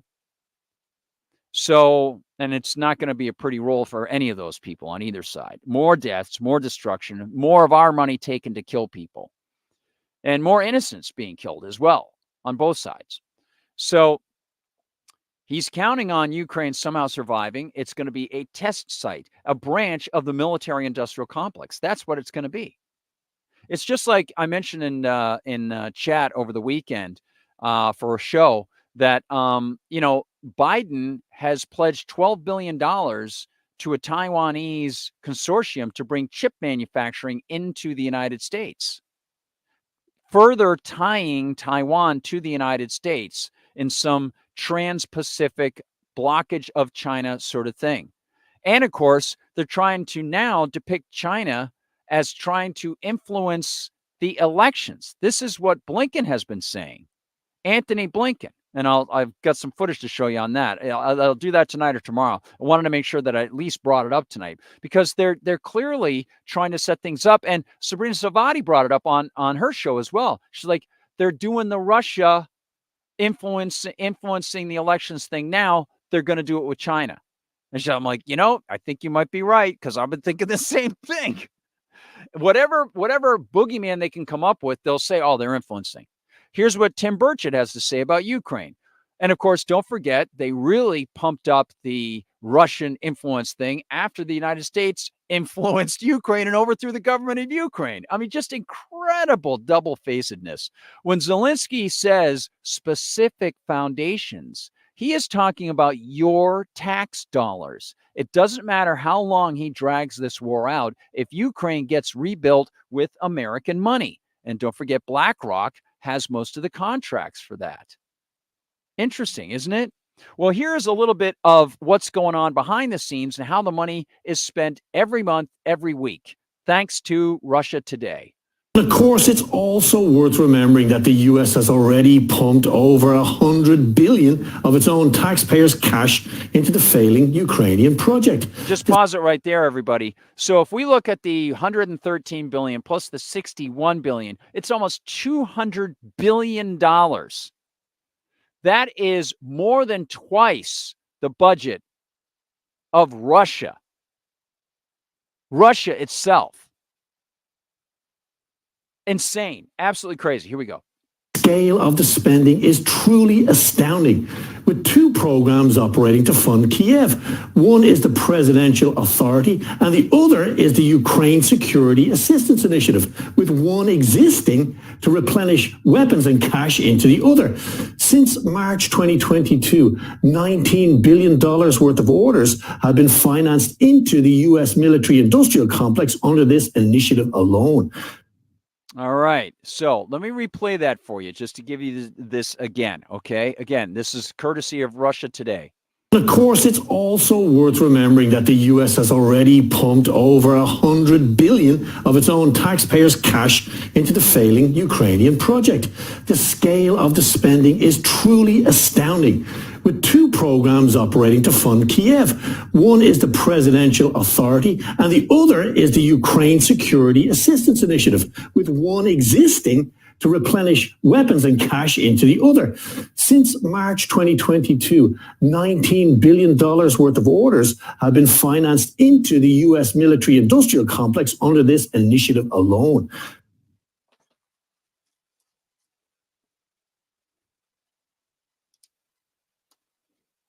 Okay, so I had to plug in my Mac here. So that is a heck of a lot of money, obviously, but the amount of money, to me, is not so important as the principle, and of course the fact that it is just unbelievable warmongering, and that they are trying to set something even greater up, some sort of nefarious something, and I think it's to basically make the new Cold War, as Killing Joke actually about which they warned a while ago. They tried to tell people there's going to be a new Cold War and they're going to set it up in that region. So now I want to go over to this war update stuff. Some great material from antiwar.com and Dave DeCamp. I'm going to give you a couple printed pieces first, and then we'll play Dave himself. Here's the first one. Leaked USAID document concludes Israel impeded Gaza aid. Brett Wilkins wrote this, actually. Biden is breaking the law and defying his own agencies to fund Israeli war crimes, said one observer. Okay, so we know that USAID is pretty nefarious. They have been involved with government overthrow. It's not the greatest organization, clearly. But it's very interesting here, because already, not Susan Powder, Susan, what's her name? I can't remember, the head of USAID. I'll have to look it up. I always get her confused with Susan Power, that workout woman with the short hair. She already admitted that, yes, it looks like there is starvation going on, which confirms exactly the plans of the Israeli IDF in many cases, some of their higher-ups and members of the Netanyahu government who actually they overtly stated their plans for genocide. And so here we have leaked USAID document concludes that Israel impeded Gaza aid. Again, reinforcing just the types of things that we know. Officials at the United States Agency for International Development concluded in a confidential memo to Secretary of State Antony Blinken that Israel is violating a White House directive by blocking humanitarian aid from entering the besieged Gaza Strip during its ongoing genocidal assault on the Palestinian enclave, according to a report published Friday. Oh, by the way, let me know if you're getting audio. I just want to double check on that. I'm going to, let me just double check here. And I'm going to go over, I'm going to show you just me for a second. Oh, I know, so handsome. And I'm going to go over here. Just want to double check. Yeah, all right. Hopefully you got to hear that. It's tough, I just trying to make sure that I've got my CPU running okay. Little guy, poor little guy. Yeah, okay, little dude. Hope you're gonna be all right. Yeah, I think good. Okay, cool. All right, so I want to go back to anti-war. All right, so anti-war also writes Devix's Colum Lynch reported that the confidential communication entitled Famine Inevitable, Changes Could Reduce but Not Stop Widespread Civilian Deaths, states that USAID assesses the government of Israel does not currently demonstrate necessary compliance with the February 8th White House memo requiring the Secretary of State to obtain assurances from governments receiving U.S. military aid that such assistance is used in compliance with human rights law. So this goes all the way back to February 8th. How many times has Blinken either visited Israel or spoken to people about how important it is to continue sending them weapons? He's completely flouting the very standards that are in what he's supposed to be conforming to. Then we've got this. The United States government and Antony Blinken is working to prevent the International Criminal Court from arresting Netanyahu, from putting out an arrest warrant. As we noted inside, was it Brian Deb? Inside Rokfin. The U.S. and Israel are working together to prevent the International Criminal Court from issuing an arrest warrant for Israeli Prime Minister Benjamin Netanyahu and other high-level Israeli officials, Israeli media has reported. Haaretz reported that the Israeli government is working under the assumption that arrest warrants for Netanyahu, Defense Minister Yoav Gallant, and IDF Chief of Staff Herzi Halevi could be issued as soon as this week. The report said that the U.S. is already engaged in an effort to block the warrants. Walla reported that Netanyahu is, quote, under unusual stress over the potential warrants and is leading a, quote, nonstop push over the telephone to prevent them, with a focus on contact with the Biden administration. In a statement on Friday, Netanyahu said an arrest warrant wouldn't stop Israel's mass slaughter of Palestinians in Gaza. Of course, he didn't say it that way. Quote, under my leadership, Israel will never accept any attempt by the International Criminal Court in The Hague to undermine its basic right to defend itself. Because, of course, slaughtering babies and women is self-defense. While decisions made by the court in The Hague will not affect Israel's actions, they will set a dangerous precedent that threatens soldiers and public figures. Oh, okay. All right. Well, you're so trustworthy there, Benny. I love the talk radio hosts who call him BB, his nickname. Like they love him so much, like he's some kindly teddy bear with weapons at his disposal that you paid for. Then we've got this. I want to reiterate this one.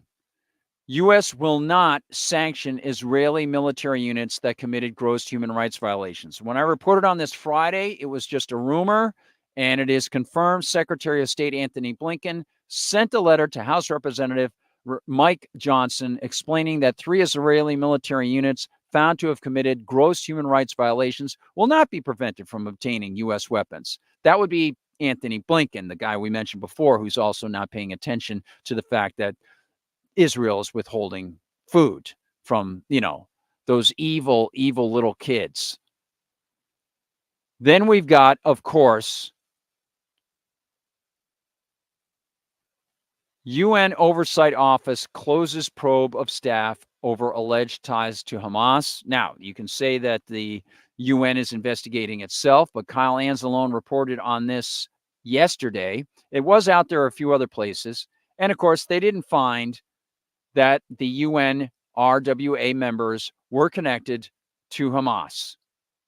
The official went on to explain that of the remaining 8 inquiries, 1 has been suspended pending receipt of additional supporting evidence. The Israeli allegations against UNRWA surfaced the same week that the World Court ruled it was plausible that Tel Aviv was conducting a genocide. UNRWA leadership responded by immediately firing all 12, hoping to avoid any loss of funding, while Israel claimed it had compiled an intelligence dossier proving their allegations.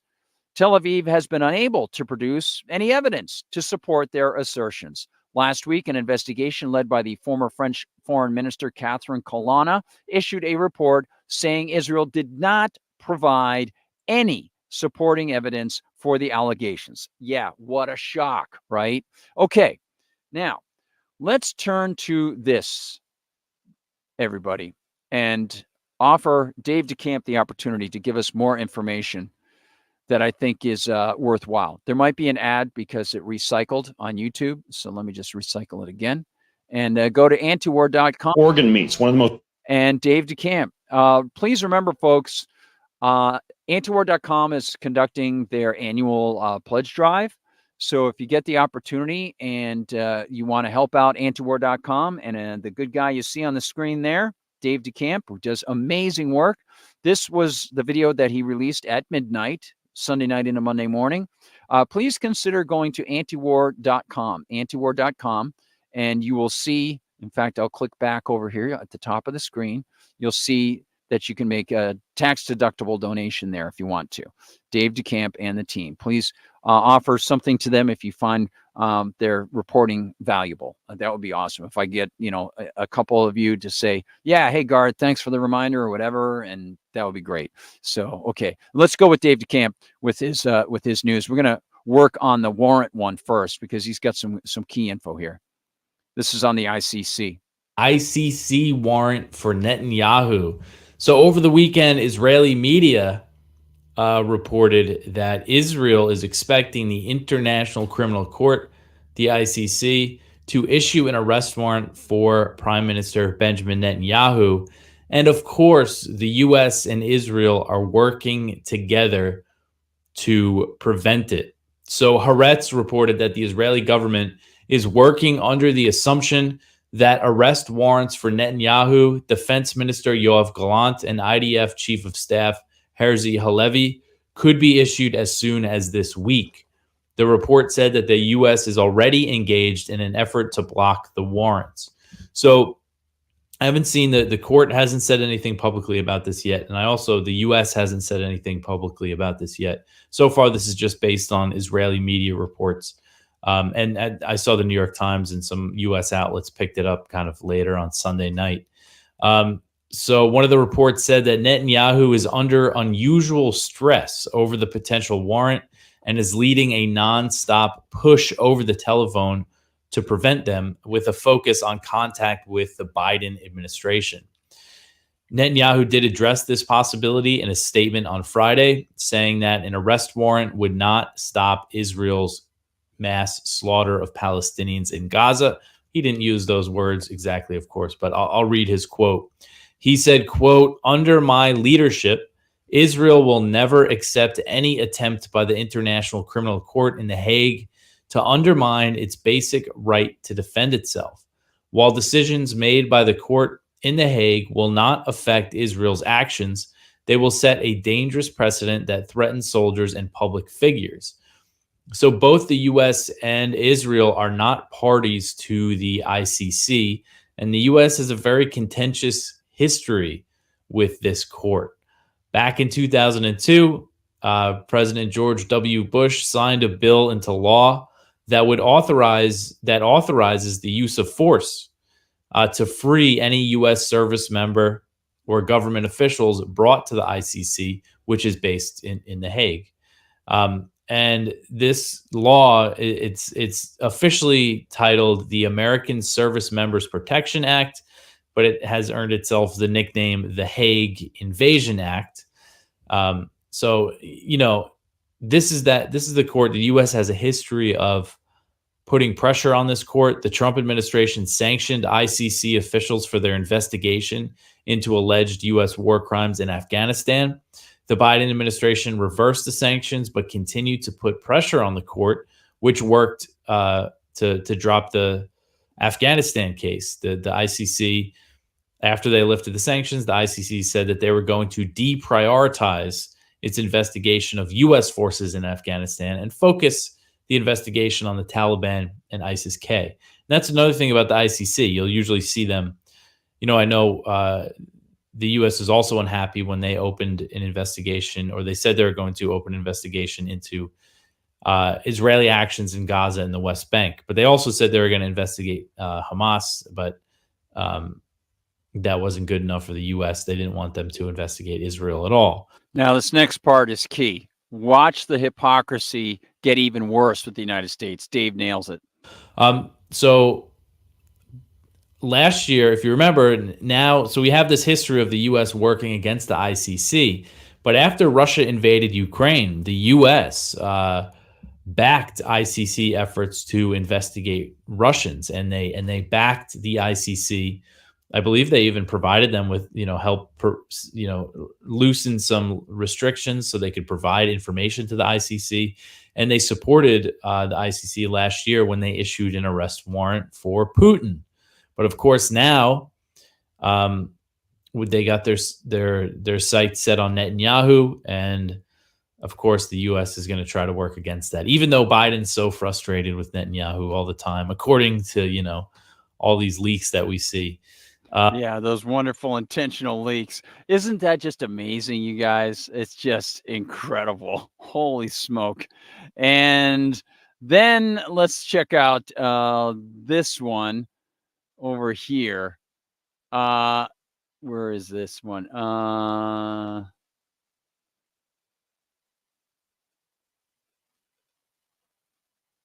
Yeah, okay, here we go.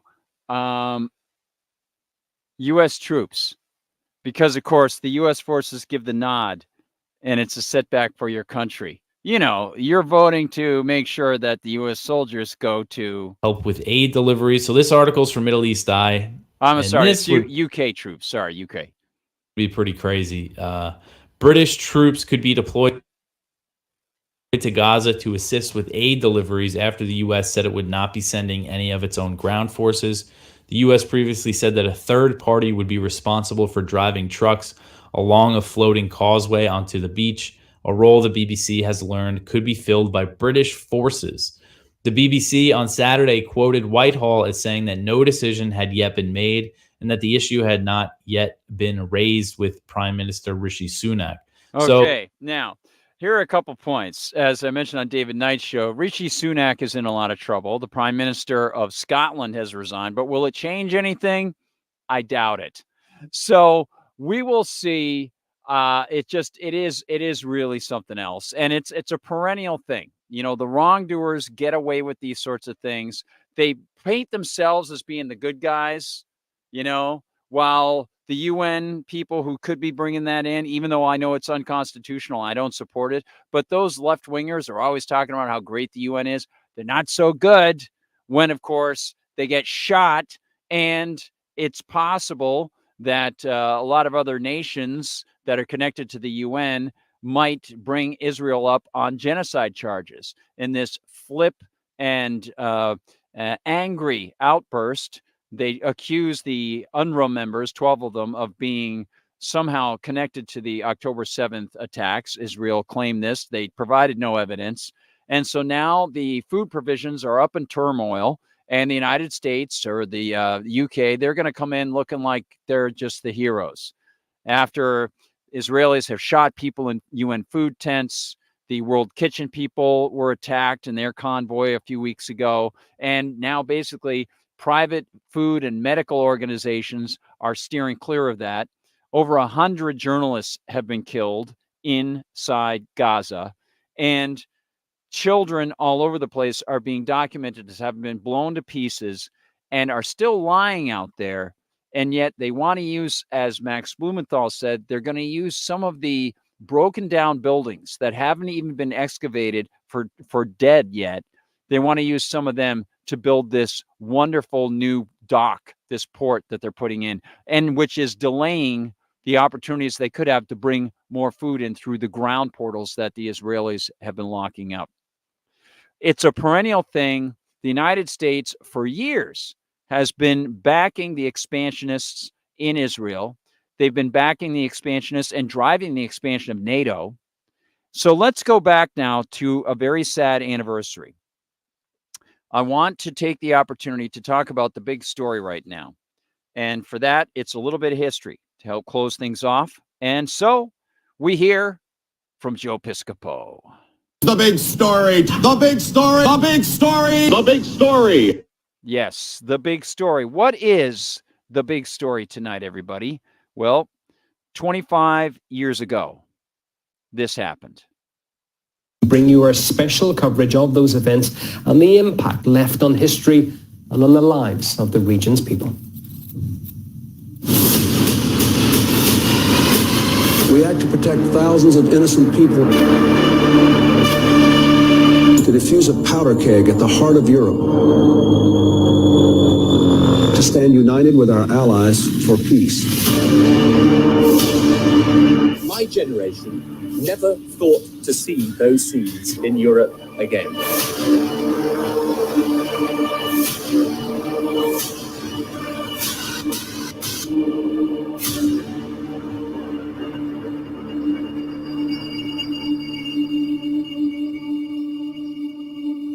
Journalists became targets in the bombing campaign. Over 250 people were working in the main radio television network in Yugoslavia, RTS, when a NATO missile struck the building. A survivor recounted that attack to us. It was a day like any other, given that the war was going on around us. We were coming to work as usual because we thought that it's our obligation. If soldiers are going to the battlefield and defending the country, then we had our job to do in television. That was the most normal thing to do, to show up for work even in those conditions. That night at the TV station, there were around 260 people before everything happened. Everything was normal until that fatal news at 2 a.m. We all sat as usual in the news gallery. We were getting ready to go on air. We put on the tapes, news jingles, and the first story went on. The camera started recording in the studio, and after that, just boom.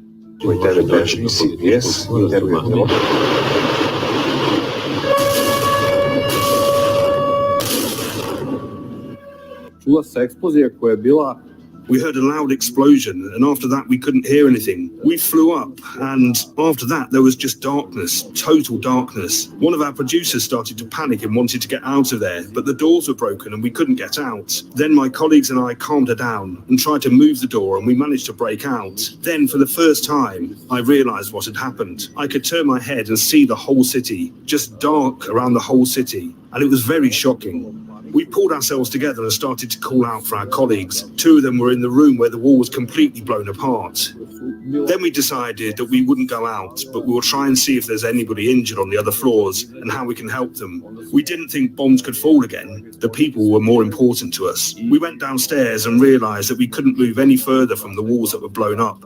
Then we heard screams from the room below. We realized that our colleagues were trapped. One of our engineers, we told him not to move because we couldn't get to him. We thought that firefighters must have arrived by now, and they had. When we went towards the new part of our building, we came across them and took them to the lower floor, where they rescued our colleague. After that, we went outside. There was a huge number of police, firefighters and soldiers. Then we realized and saw how many more people are coming out. We were looking to see who is alive and if anyone is hurt. From outside, we could just see this massive ruins, with one of our colleagues hanging from the building upside down, with his legs stuck on the concrete. He had a hole in his head, and he was already dead. A lot of people asked us, could we have guessed that something like this could happen? But the answer is no. We could never have guessed this, because it was a TV station in the city centre. How can you bomb the city centre? There are people there, civilian buildings. For me, it was unbelievable that they bombed it. Many people couldn't believe that something like that could happen. This was a month after NATO began its illegal bombing of the Serbs, and it smashed into pieces a fundamental part of the Geneva Convention, that journalists in war zones must be treated as civilians and therefore protected. And with what NATO has described as surgical precision, it hit here. This was the headquarters of the main radio television network in the Federal Republic of Yugoslavia. It's called RTS and it still exists. And in typical bravado, US officials denied breaching the Geneva Convention, saying that the journalists there were propagandists and therefore fair targets. Serb TV is as much a part of Milosevic's murder machine as his military is. The media is one of the pillars of Milosevic's power machine. It is right up there with security forces and the military. Around 150 people were working in the building when those two cruise missiles struck overnight. 60. So just want to pause it there. If you're just listening in audio, that was a statement from a U.S. spokesperson putting out the rhetoric that somehow the United States and NATO had some prerogative to just, bomb people. Yeah, 25 years ago this week. Were killed, and there's a monument here to them, and nearly all of them were technicians, security staff, makeup artists. Hardly the pillars of Milosevic's power machine that Kenneth Bacon spun it as being. Serb leaders described the attack as primitive, highlighting that it came as NATO was celebrating its 50th anniversary. It is very obvious there have been big differences in reporting. They have bombed the truth. Not only was the RTS bombed here, your work was bombed here, and Europe was bombed here. This is a primitive act to take a couple of scalps on their anniversary as a tradition from the last century. Condemnation of NATO's crimes came from journalist groups too. They were concerned about where this could all lead in the future. NATO's decision to target civilian broadcast facilities not only increases the danger for reporters now working in Yugoslavia, but permanently jeopardizes all journalists as non-combatants in international conflicts as provided for in the Geneva Conventions. I don't know if they deliberately struck the TV station in Belgrade. This is a former special correspondent in Yugoslavia from 1997 to 1999 named Vadim Fefilov. But I think they did. I had friends working there, journalists with whom I cooperated when we needed to transfer our materials through satellites. The whole shift was killed, 15 or 16 people I think in Belgrade TV center. I knew 2 or 3 of these victims. They helped us at various times. Why them? Why did they have to do with it? But one can understand the logic of NATO, that it is necessary to destroy all words that don't correlate with the Western agenda. They need to destroy everything, not only bridges, but also the metaphysical, spiritual principles. Then it would be easy to take on the Serbs.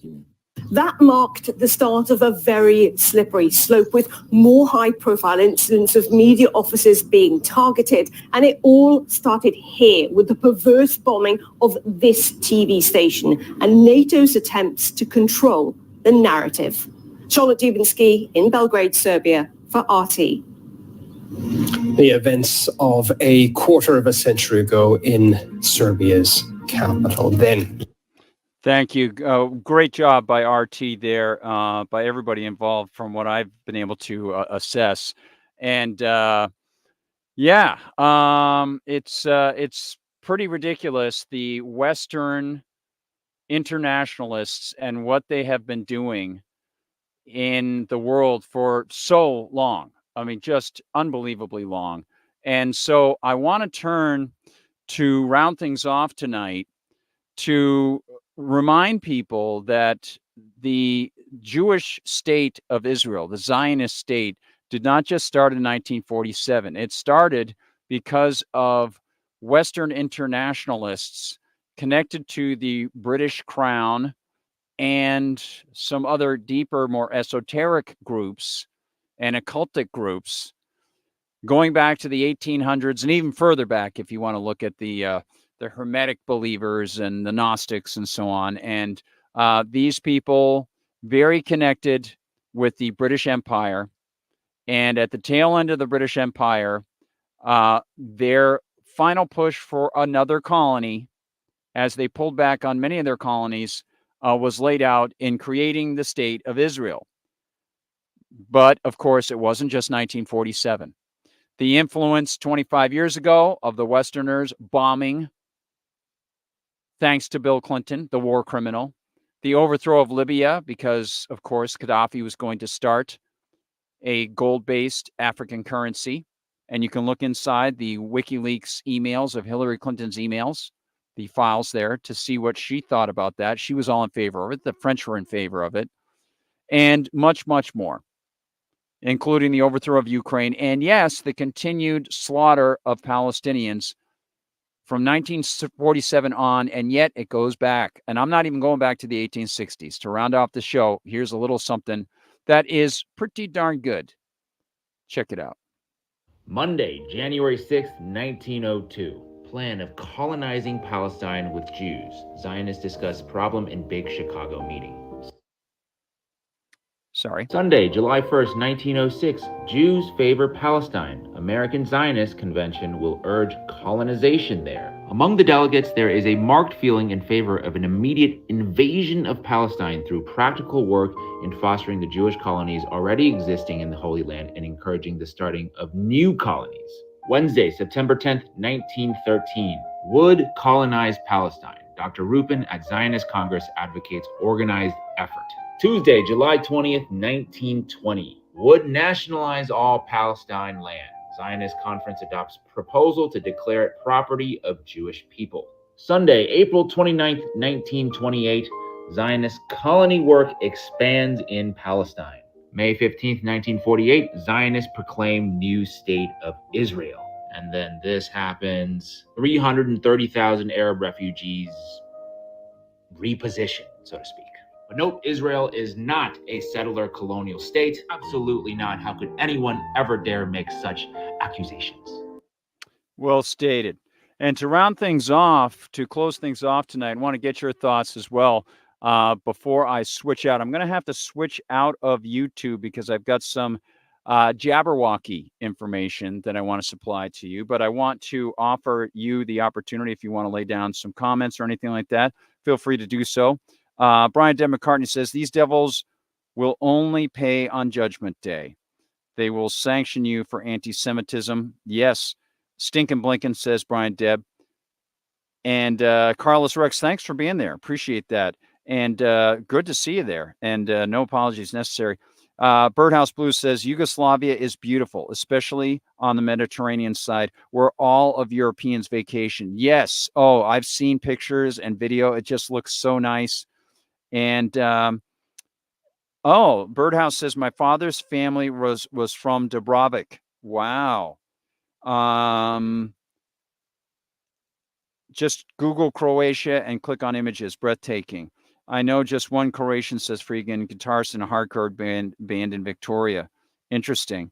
Yeah, and Freegan had some good things to say here as well, a little bit up above. Max Egan is doing a Croatia tour right now, broadcasting from there. I'll have to check that out. Thank you. Birdhouse says, where the F are the U.S. ambassadors to at least get both sides to meet and negotiate? That's their darn job. What are these ambassadors doing? They don't even make it look like they're trying to diffuse the situation. No, they're definitely not. They're just covering up for more war crimes and more warmongering. And Freegan said, endgame in Israel is to eliminate white people off the face of the earth. Well, I think they definitely want to push the Israeli state as far as they can. And Birdhouse Blues shows the hypocrisy. For Putin, we support the ICC. For Netanyahu, we don't support the ICC. Absolutely. And Birdhouse says, Dave DeCamp reports this hypocrisy, which no one else reported on. Absolutely right. And that's one of the big reasons why I hope I can get a few more people to check out antiwar.com and see what they do. And if you can contribute, that would be fantastic. And greetings, Harry. Good to see you. All right. So over at YouTube, I'm going to have to disconnect tonight. I mean, our staff. The production staff, you guys ready? Okay, great. You guys all set there? I'm just going to monitor. I'm watching the production staff right now. Brandon, we'll still be with you on X, but over at YouTube, we're going to have to disconnect now and pull you out of there. Okay, YouTube? So sorry, everybody. We're going to have to say goodnight on YouTube because we're going to share some stuff that the Michael Bublé Googly people don't dig. Okay, so thank you for watching and join us over at Rumble. And I'm sorry I have to disconnect from you, but that's the way I'll do it right now. So actually, no, you know what? Why don't we try a test? Let's test this first before I do anything further. Let's test it on YouTube. How about that? See what happens, right? Why not? There's no skin off my back. They discontinue us, right? Let's give you some of the latest Jabola information. Get this set up here on my screen. Oh, and by the way, as far as the government and Donald Trump being the savior goes, Chris Rossini notes this additional problem for Donald Trump. Stop the protests now, Trump puts out on his, Truth Social? Okay, Donald, sure. Stop the protests. Oh, and one other thing that I wanted to mention to you. Gerald Celente had a great one. Shh, the president of the United States is talking. And then underneath he posts the video of Benjamin Netanyahu telling people to stop the protests. That's classic. Oh, man. So good. And also to back things up, Thomas Massie actually has citations from this new act, the so-called act to monitor college campuses, and he provides actual copies from inside the document. And again, it reaffirms that anti-Zionism is anti-Semitism, which is false. So it's like saying A is B. It doesn't work that way. Also, just want to mention to you, if you're around and you like good music, The Damned going on tour. There they are, Rat Scabies, Captain Sensible. We've got Paul Gray. There's Rat. Dave Vanian and Monty the Oxymoron. They're coming to town, everybody. They're coming to Boston at the end of May. Oh, and here is the Chinese theme. As I said, here we go again, the election meddling narrative. Blinken offers zero evidence, continues to paint U.S. expansionism in the Pacific as peaceful, and spouts lie after lie. As you see, CNN says Blinken tells CNN the U.S. has seen evidence of China attempting to influence the upcoming elections. So just like Sabrina Savani has to say, yes, it certainly looks like they're going to try to use the Russian meddling canard and re-warm it on Chinese so-called influence. Unbelievable. Russia has gained more ground in Ukraine, and protests erupt in Italy as G7 ministers meet to discuss the so-called climate crisis. And what are the protests about? No, they're not acting to lie fast enough. I see. Okay. Now, here is this one. AstraZeneca, bombshell news. Pete Sweden writes, AstraZeneca just admitted in court that their you-know-what can cause a severe blood I just can't say the word clot. Is that side effect?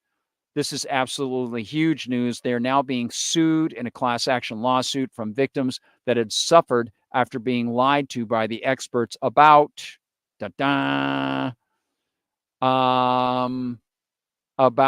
safe and effective, with lawyers saying that the AstraZeneca injection is defective. It is in this lawsuit that AstraZeneca admitted that their you-know-what can, in very rare cases, cause TTS.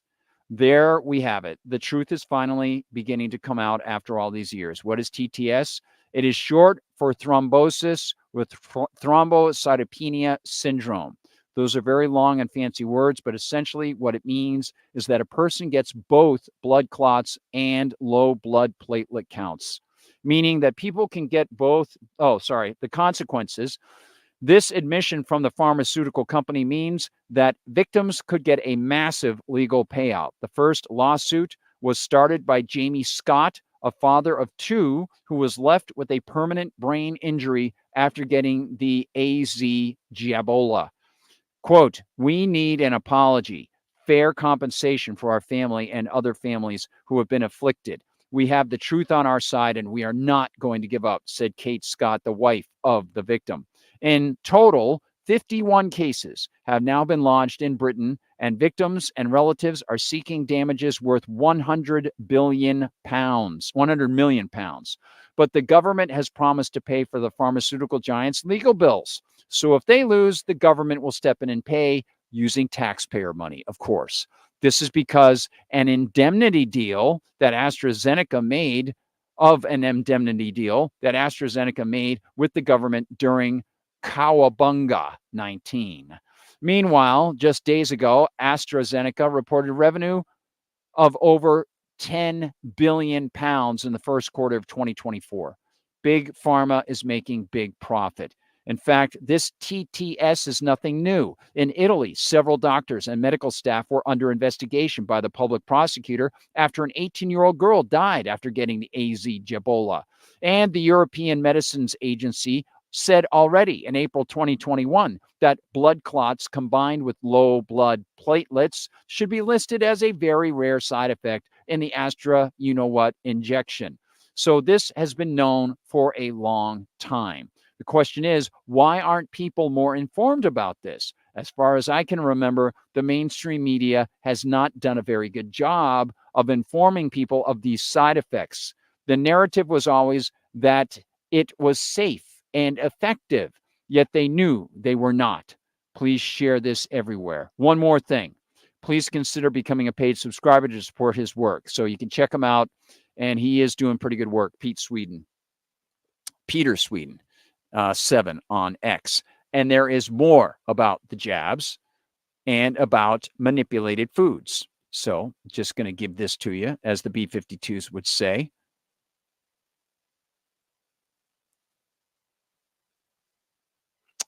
Let's see, where is it? And I wanted to talk about the EU as well.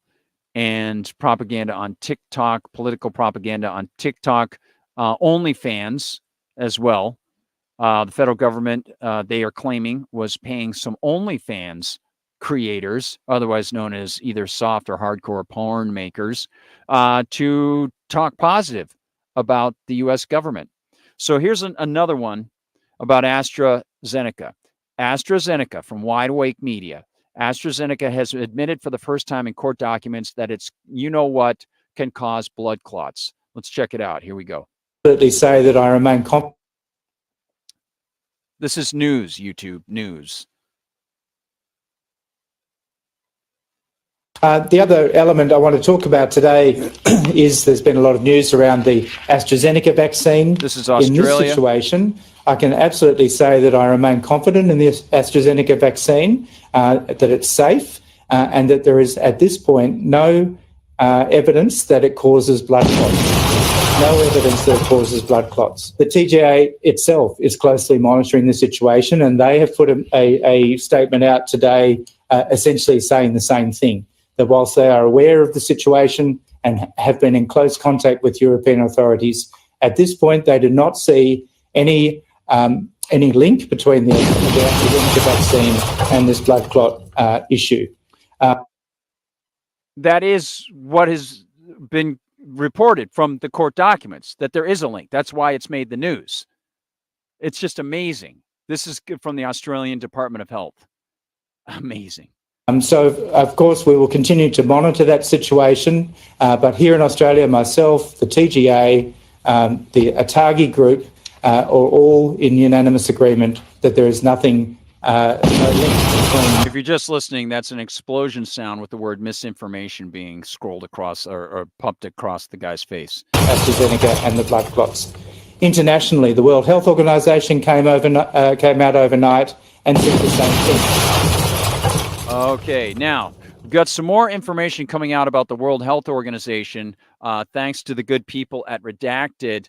I won't show that tonight. I mean, literally, they just put it out today. It is excellent. I might show a little clip of it tomorrow and put on my Redacted hat. But I wanted to give you that info about AZ, and there's so much more In fact, don't forget, everybody, as we already saw, here's another reminder about Pfizer BioNTech from way back, 2021. And Lucio Saverio Eastman, who works over at the Brownstone Institute, is a friend of mine, good guy, Free State Project guy, an amazing musician, posted the old one from CNN. Pfizer BioNTech says its COVID-19, you know what, is 100% effective and well tolerated by adolescents who stood 0% chance of even exhibiting symptoms to spread, let alone dying. Amazing. Just incredible. All right. There's a lot more to tell you about, but I think I will have to close it off there. However, before I go, let me just do one thing real quick, because I think at Rumble, the MRC TV team have come up with the latest of my videos about, and this one is slightly cut back from what I originally intended. The latest about the U.S. government attempt to censor speech about Palestine, at TikTok. Of course, contrary to the U.S. Constitution. There'll be an ad that plays right off the bat here. If you pay for a doorbell camera subscription, stop doing that now. This $40 home security camera only takes 30 seconds to install. It has more security. We're going to mute that tab until it's ready. Okay. It's almost ready, coming out of the oven. Let's check it out. All right. And okay, I'll pause it. And there's that skinny guy right there. Unmute tab. All right, here we go, everybody. Check it out. I hope you dig this.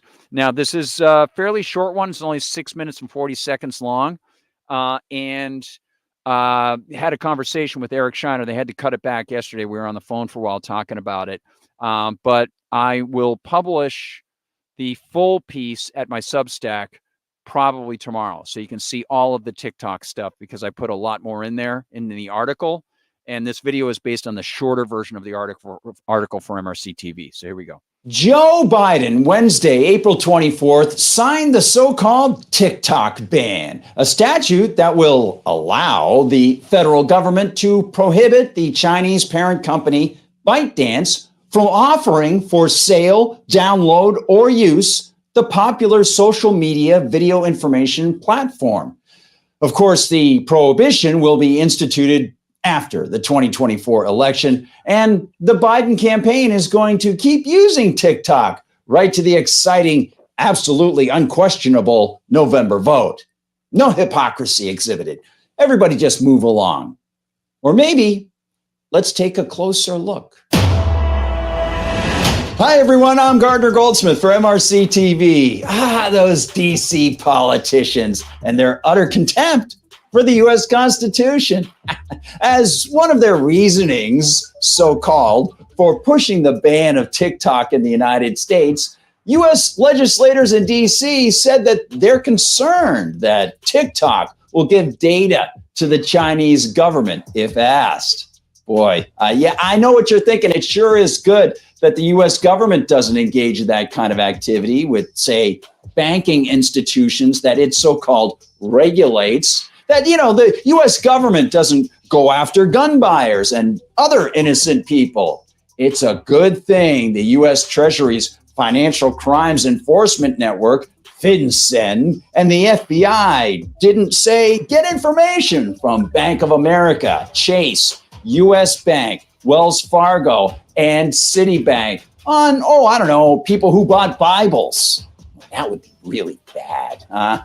Especially since those banks are under the thumbs of the SEC, the FTC, and the FDIC, to name a few of the pertinent unconstitutional juggernaut jerk cabals out there. And of course, though these legislators tell us that they're very concerned that the company could be controlled by the Chinese Communist Party, the standard for DC tax thieving thugs is apparently completely different. Pay no attention to the tax cash showered on National Public Radio, the public broadcasting service, and their mama, the Corporation for Public Broadcasting. This is, after all, the land of the free here in the United States. So government-created corporations that propagandize us every day simply just must not exist. Sure, no breaches of their vaunted Constitution occur with that, or on a similar daily basis with all sorts of other things, like people telling us they want to protect America from TikTok. Well, ByteDance has responded. Kane Wu and Julie Zhu report for Reuters, quote, TikTok owner ByteDance would prefer to shut down its loss-making app rather than sell it if the Chinese company exhausts all legal options to fight legislation to ban the platform from app stores in the U.S., 4 sources said. The algorithms TikTok relies on for its operations are deemed core to ByteDance's overall operations, which would make a sale of the app with algorithms highly unlikely, said the sources close to the parent. The Reuters team also notes that TikTok comprises a small portion of ByteDance's revenue, so the company heads are willing to sacrifice it and leave the U.S. market if they can't beat the U.S. government in court. Strictly speaking, the sparkling new congressionally passed ban on TikTok would not immediately shut down the app or stop its sale. Quote, it doesn't say TikTok or other foreign adversary-controlled applications cannot operate, but it functions that way. ByteDance or any other owner or distributor of an app meeting this definition will have up to 1 year to sell the app or face a one-time penalty of $5,000 per user. TikTok has more than 150 million users in the United States, so it would have to pay $750 billion to continue operating. But even if it wanted to operate, the same penalty applies to anyone who distributes TikTok, and no app store would make it available to users when faced with that penalty. So you can understand why Biden is waiting until after the election to enact this measure. Thanks for watching, everybody. Please like and subscribe. Find us on Rumble where they don't censor us, and please share the videos far and wide. Of course, you can still find us. All right, so that was my first look at the video, and you can see there were some jump cuts there because they edited out some things. Again, doesn't happen very often, but in this case, for example, towards the end, I slid in a reference to the Sedition Act, as I mentioned in my larger article. They removed that. That is a historic precedence. It's a fact. John Adams, of course, in the Sedition Act, that they shut down multiple presses. They arrested 25 people and prosecuted 10, convicted 10 people of sedition, even though when Thomas Jefferson finally got in after John Adams was out, you could criticize Jefferson as vice president, but you couldn't criticize Adams. And it was all done under the auspices of an undeclared, unconstitutional military conflict, which was not a war, with France. And they said, national security, national security. Well, sorry, there's no declared war. You've got no national security. You've got no enemy that you've even stated. There's no adversary per se in any way whatsoever. You can't define it because you're not at war. So I brought up all these logical arguments in my larger piece. I'll put that on the Substack thing. And had conversations with people at MRC TV yesterday about, you know, how they would have to shorten things up and things like that. And I said, okay, you know, I really appreciated them contacting me and letting me know. And they said, you know, if you don't want it put out there, it's like, nah, you know, just let me know. You go ahead and do the things. So they let me look at it. And I was like, okay, cool. In the video, in order to do some transitions, I had to actually ad-lib a couple lines. And that was one of the lines that I ad-libbed. I sort of packaged it in again and ad-libbed it, but they removed it. And there was another little bit that they removed as well. So, you know, it's one of these things where you say, I appreciated those guys, you know, contacting me. They wanted to edit it a certain way. And in this case, I'm going to say, okay, you know, go for it. And I said, hey, you know, it's no problem. If you guys just want what you want to be able to package in that way, that's okay. It's still going to get a lot of the good message out, and I'll take the other good parts. You're not, you know, changing, you know, what I'm saying or anything like that. I'll take the other good parts, the larger piece, and publish all of that via Substack. And I might even take that that original footage and make my own Liberty Conspiracy video that would be separate, that has some of that stuff in there, or shoot an entirely new video for Liberty Conspiracy. Maybe just, you know, do it here live with you. I also want to mention, and I put that out as like, a piece of scholarship about TikTok or something like that, and just say, hey, if you were interested and you saw this at MRC TV, here's the expanded information. Here's the more scholarly information. Here's the more logical information that indicts the federal government in so many other ways. So anyway, I want to thank very, very much Harry Hart. Wow, Harry, just thank you. Thank you so much. If you're watching outside of Rokfin, Harry is in the Rokfin chat right now. If you want to say hi to him, Harry, thank you, Double H. He contributed $50 to the show, and that is just substantially great. And Carlos Rex backed that up with $5 to contribute to the Liberty Conspiracy Project, and that is a big deal. Thank you guys so much. And also everybody who watches, in your ways, you're helping so many other things that happen here to get me jazzed up and spreading the word. So I love you. Thank you all. And also, by the way, if you didn't get to see it, I didn't really talk about it, but I was delighted to see that Russell Brand got baptized over the weekend. I don't know whether it's Catholic or Anglican church. I'm not sure. But as you know, I've been singing his praises, and I kind of saw this coming. And I also mentioned on Friday that working at the bookstore where I worked, again, thanks, Harry. Thanks, Carlos. I don't want to just like pull away too quickly from that. Thank you, guys. And I want to hop over to Rumble and X in just a moment, and YouTube as well. But where I worked at the bookstore, I mentioned that a few times here in the show, we had recovery materials for AA. And it was just, part of the books that we had. And we also sold the recovery medallions and coins for the anniversaries, the 24-hour chip, the 1 month chip, all the different colors and stuff. And there were some awesome people who came in and had some great conversations with people who were in AA. And sometimes they'd be there with their sponsors, and the sponsor would be buying them their, 1 year anniversary coin or whatever. And it was pretty cool. And, so I got to know a lot about the AA system. And how it's sort of a deist system, but it has sort of a subtle Christianity to it. Now, some people could look at that as being blasphemous. But what I discovered was that over time, as I got to know a lot of these guys and ladies in AA, and they'd come in, they were joining Christian churches.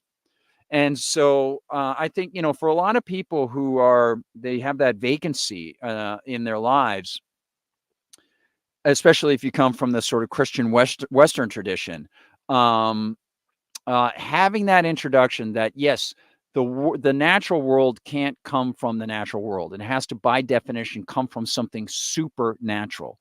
And then if you look at the research and the scholarship into the history and the rites that are encased in Christian doctrine, you can see going all the way back to the New Testament, and you can find that the reports about Christ were verified by people who had nothing to gain for it.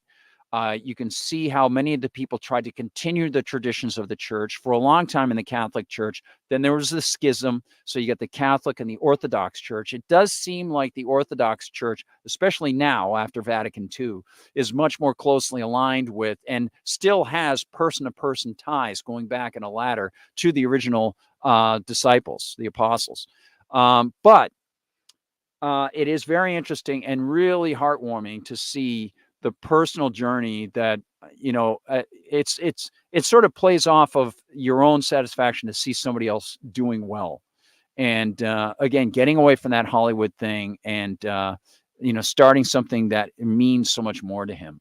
And I think that's really cool. And I was going to mention this when you saw earlier in the show, the footage of those reporters going by in their nice outfits to the White House press dinner. It made me think again about people like the folks who are here. And, on the larger level, a person like Russell Brand, who gave up so much and, now has his place in the countryside with his family and stuff, and fell into doing this commentary because he was interested in philosophy, sort of, admired David Icke, and then got a little more deeper into Christianity, and now has emerged in this way. And it is really interesting to see that stark difference. You could I don't want to read too much into it, but I was in Washington, D.C. I covered Capitol Hill, and I know what a lot of those reporters are like. And they are automatons. They are concrete walking urbanites, suburbanites in many cases. And, I don't want to broad brush, but there is a large cadre of those people who go to the White House Correspondents' Dinner, and how empty it must be to be one of those people, and know that a vast number of people are calling out genocide, calling out warmongering, calling out the shells that are blasting apart people, destroying years of work, pure aggression, completely contrary to the rules. And you're there in the White House and you're applauding. You're AOC and you're standing next to a guy who should be up on war criminal charges, right? You're Jon Stewart and you sit down with Condoleezza Rice and Hillary Clinton, and I can't even remember who the other person was, and you're having a conversation with them, and you don't even, for your own sake, for your own kids' sake, for your soul, say, you know what? You're a repulsive, evil person, and you're responsible for millions of innocent people dying. You deal in theft and disease and destruction. You are the bane of everything that is good. You are the face of evil in human form on this planet, and it's provable.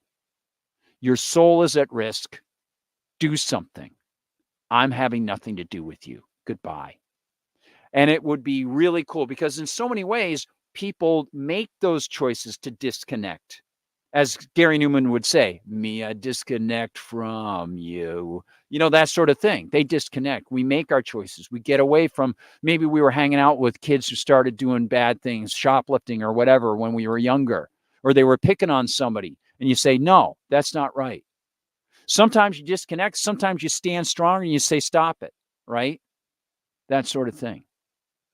So whether if you did it in your life, if you're practicing that now by resisting, pulling away, maybe you're practicing it now by going to watch David Knight's show, checking out Knights of the Storm, going to the various websites or contributing to anti-war, whatever it is. I don't want to, like coax anybody or anything like that, but it's a great feeling.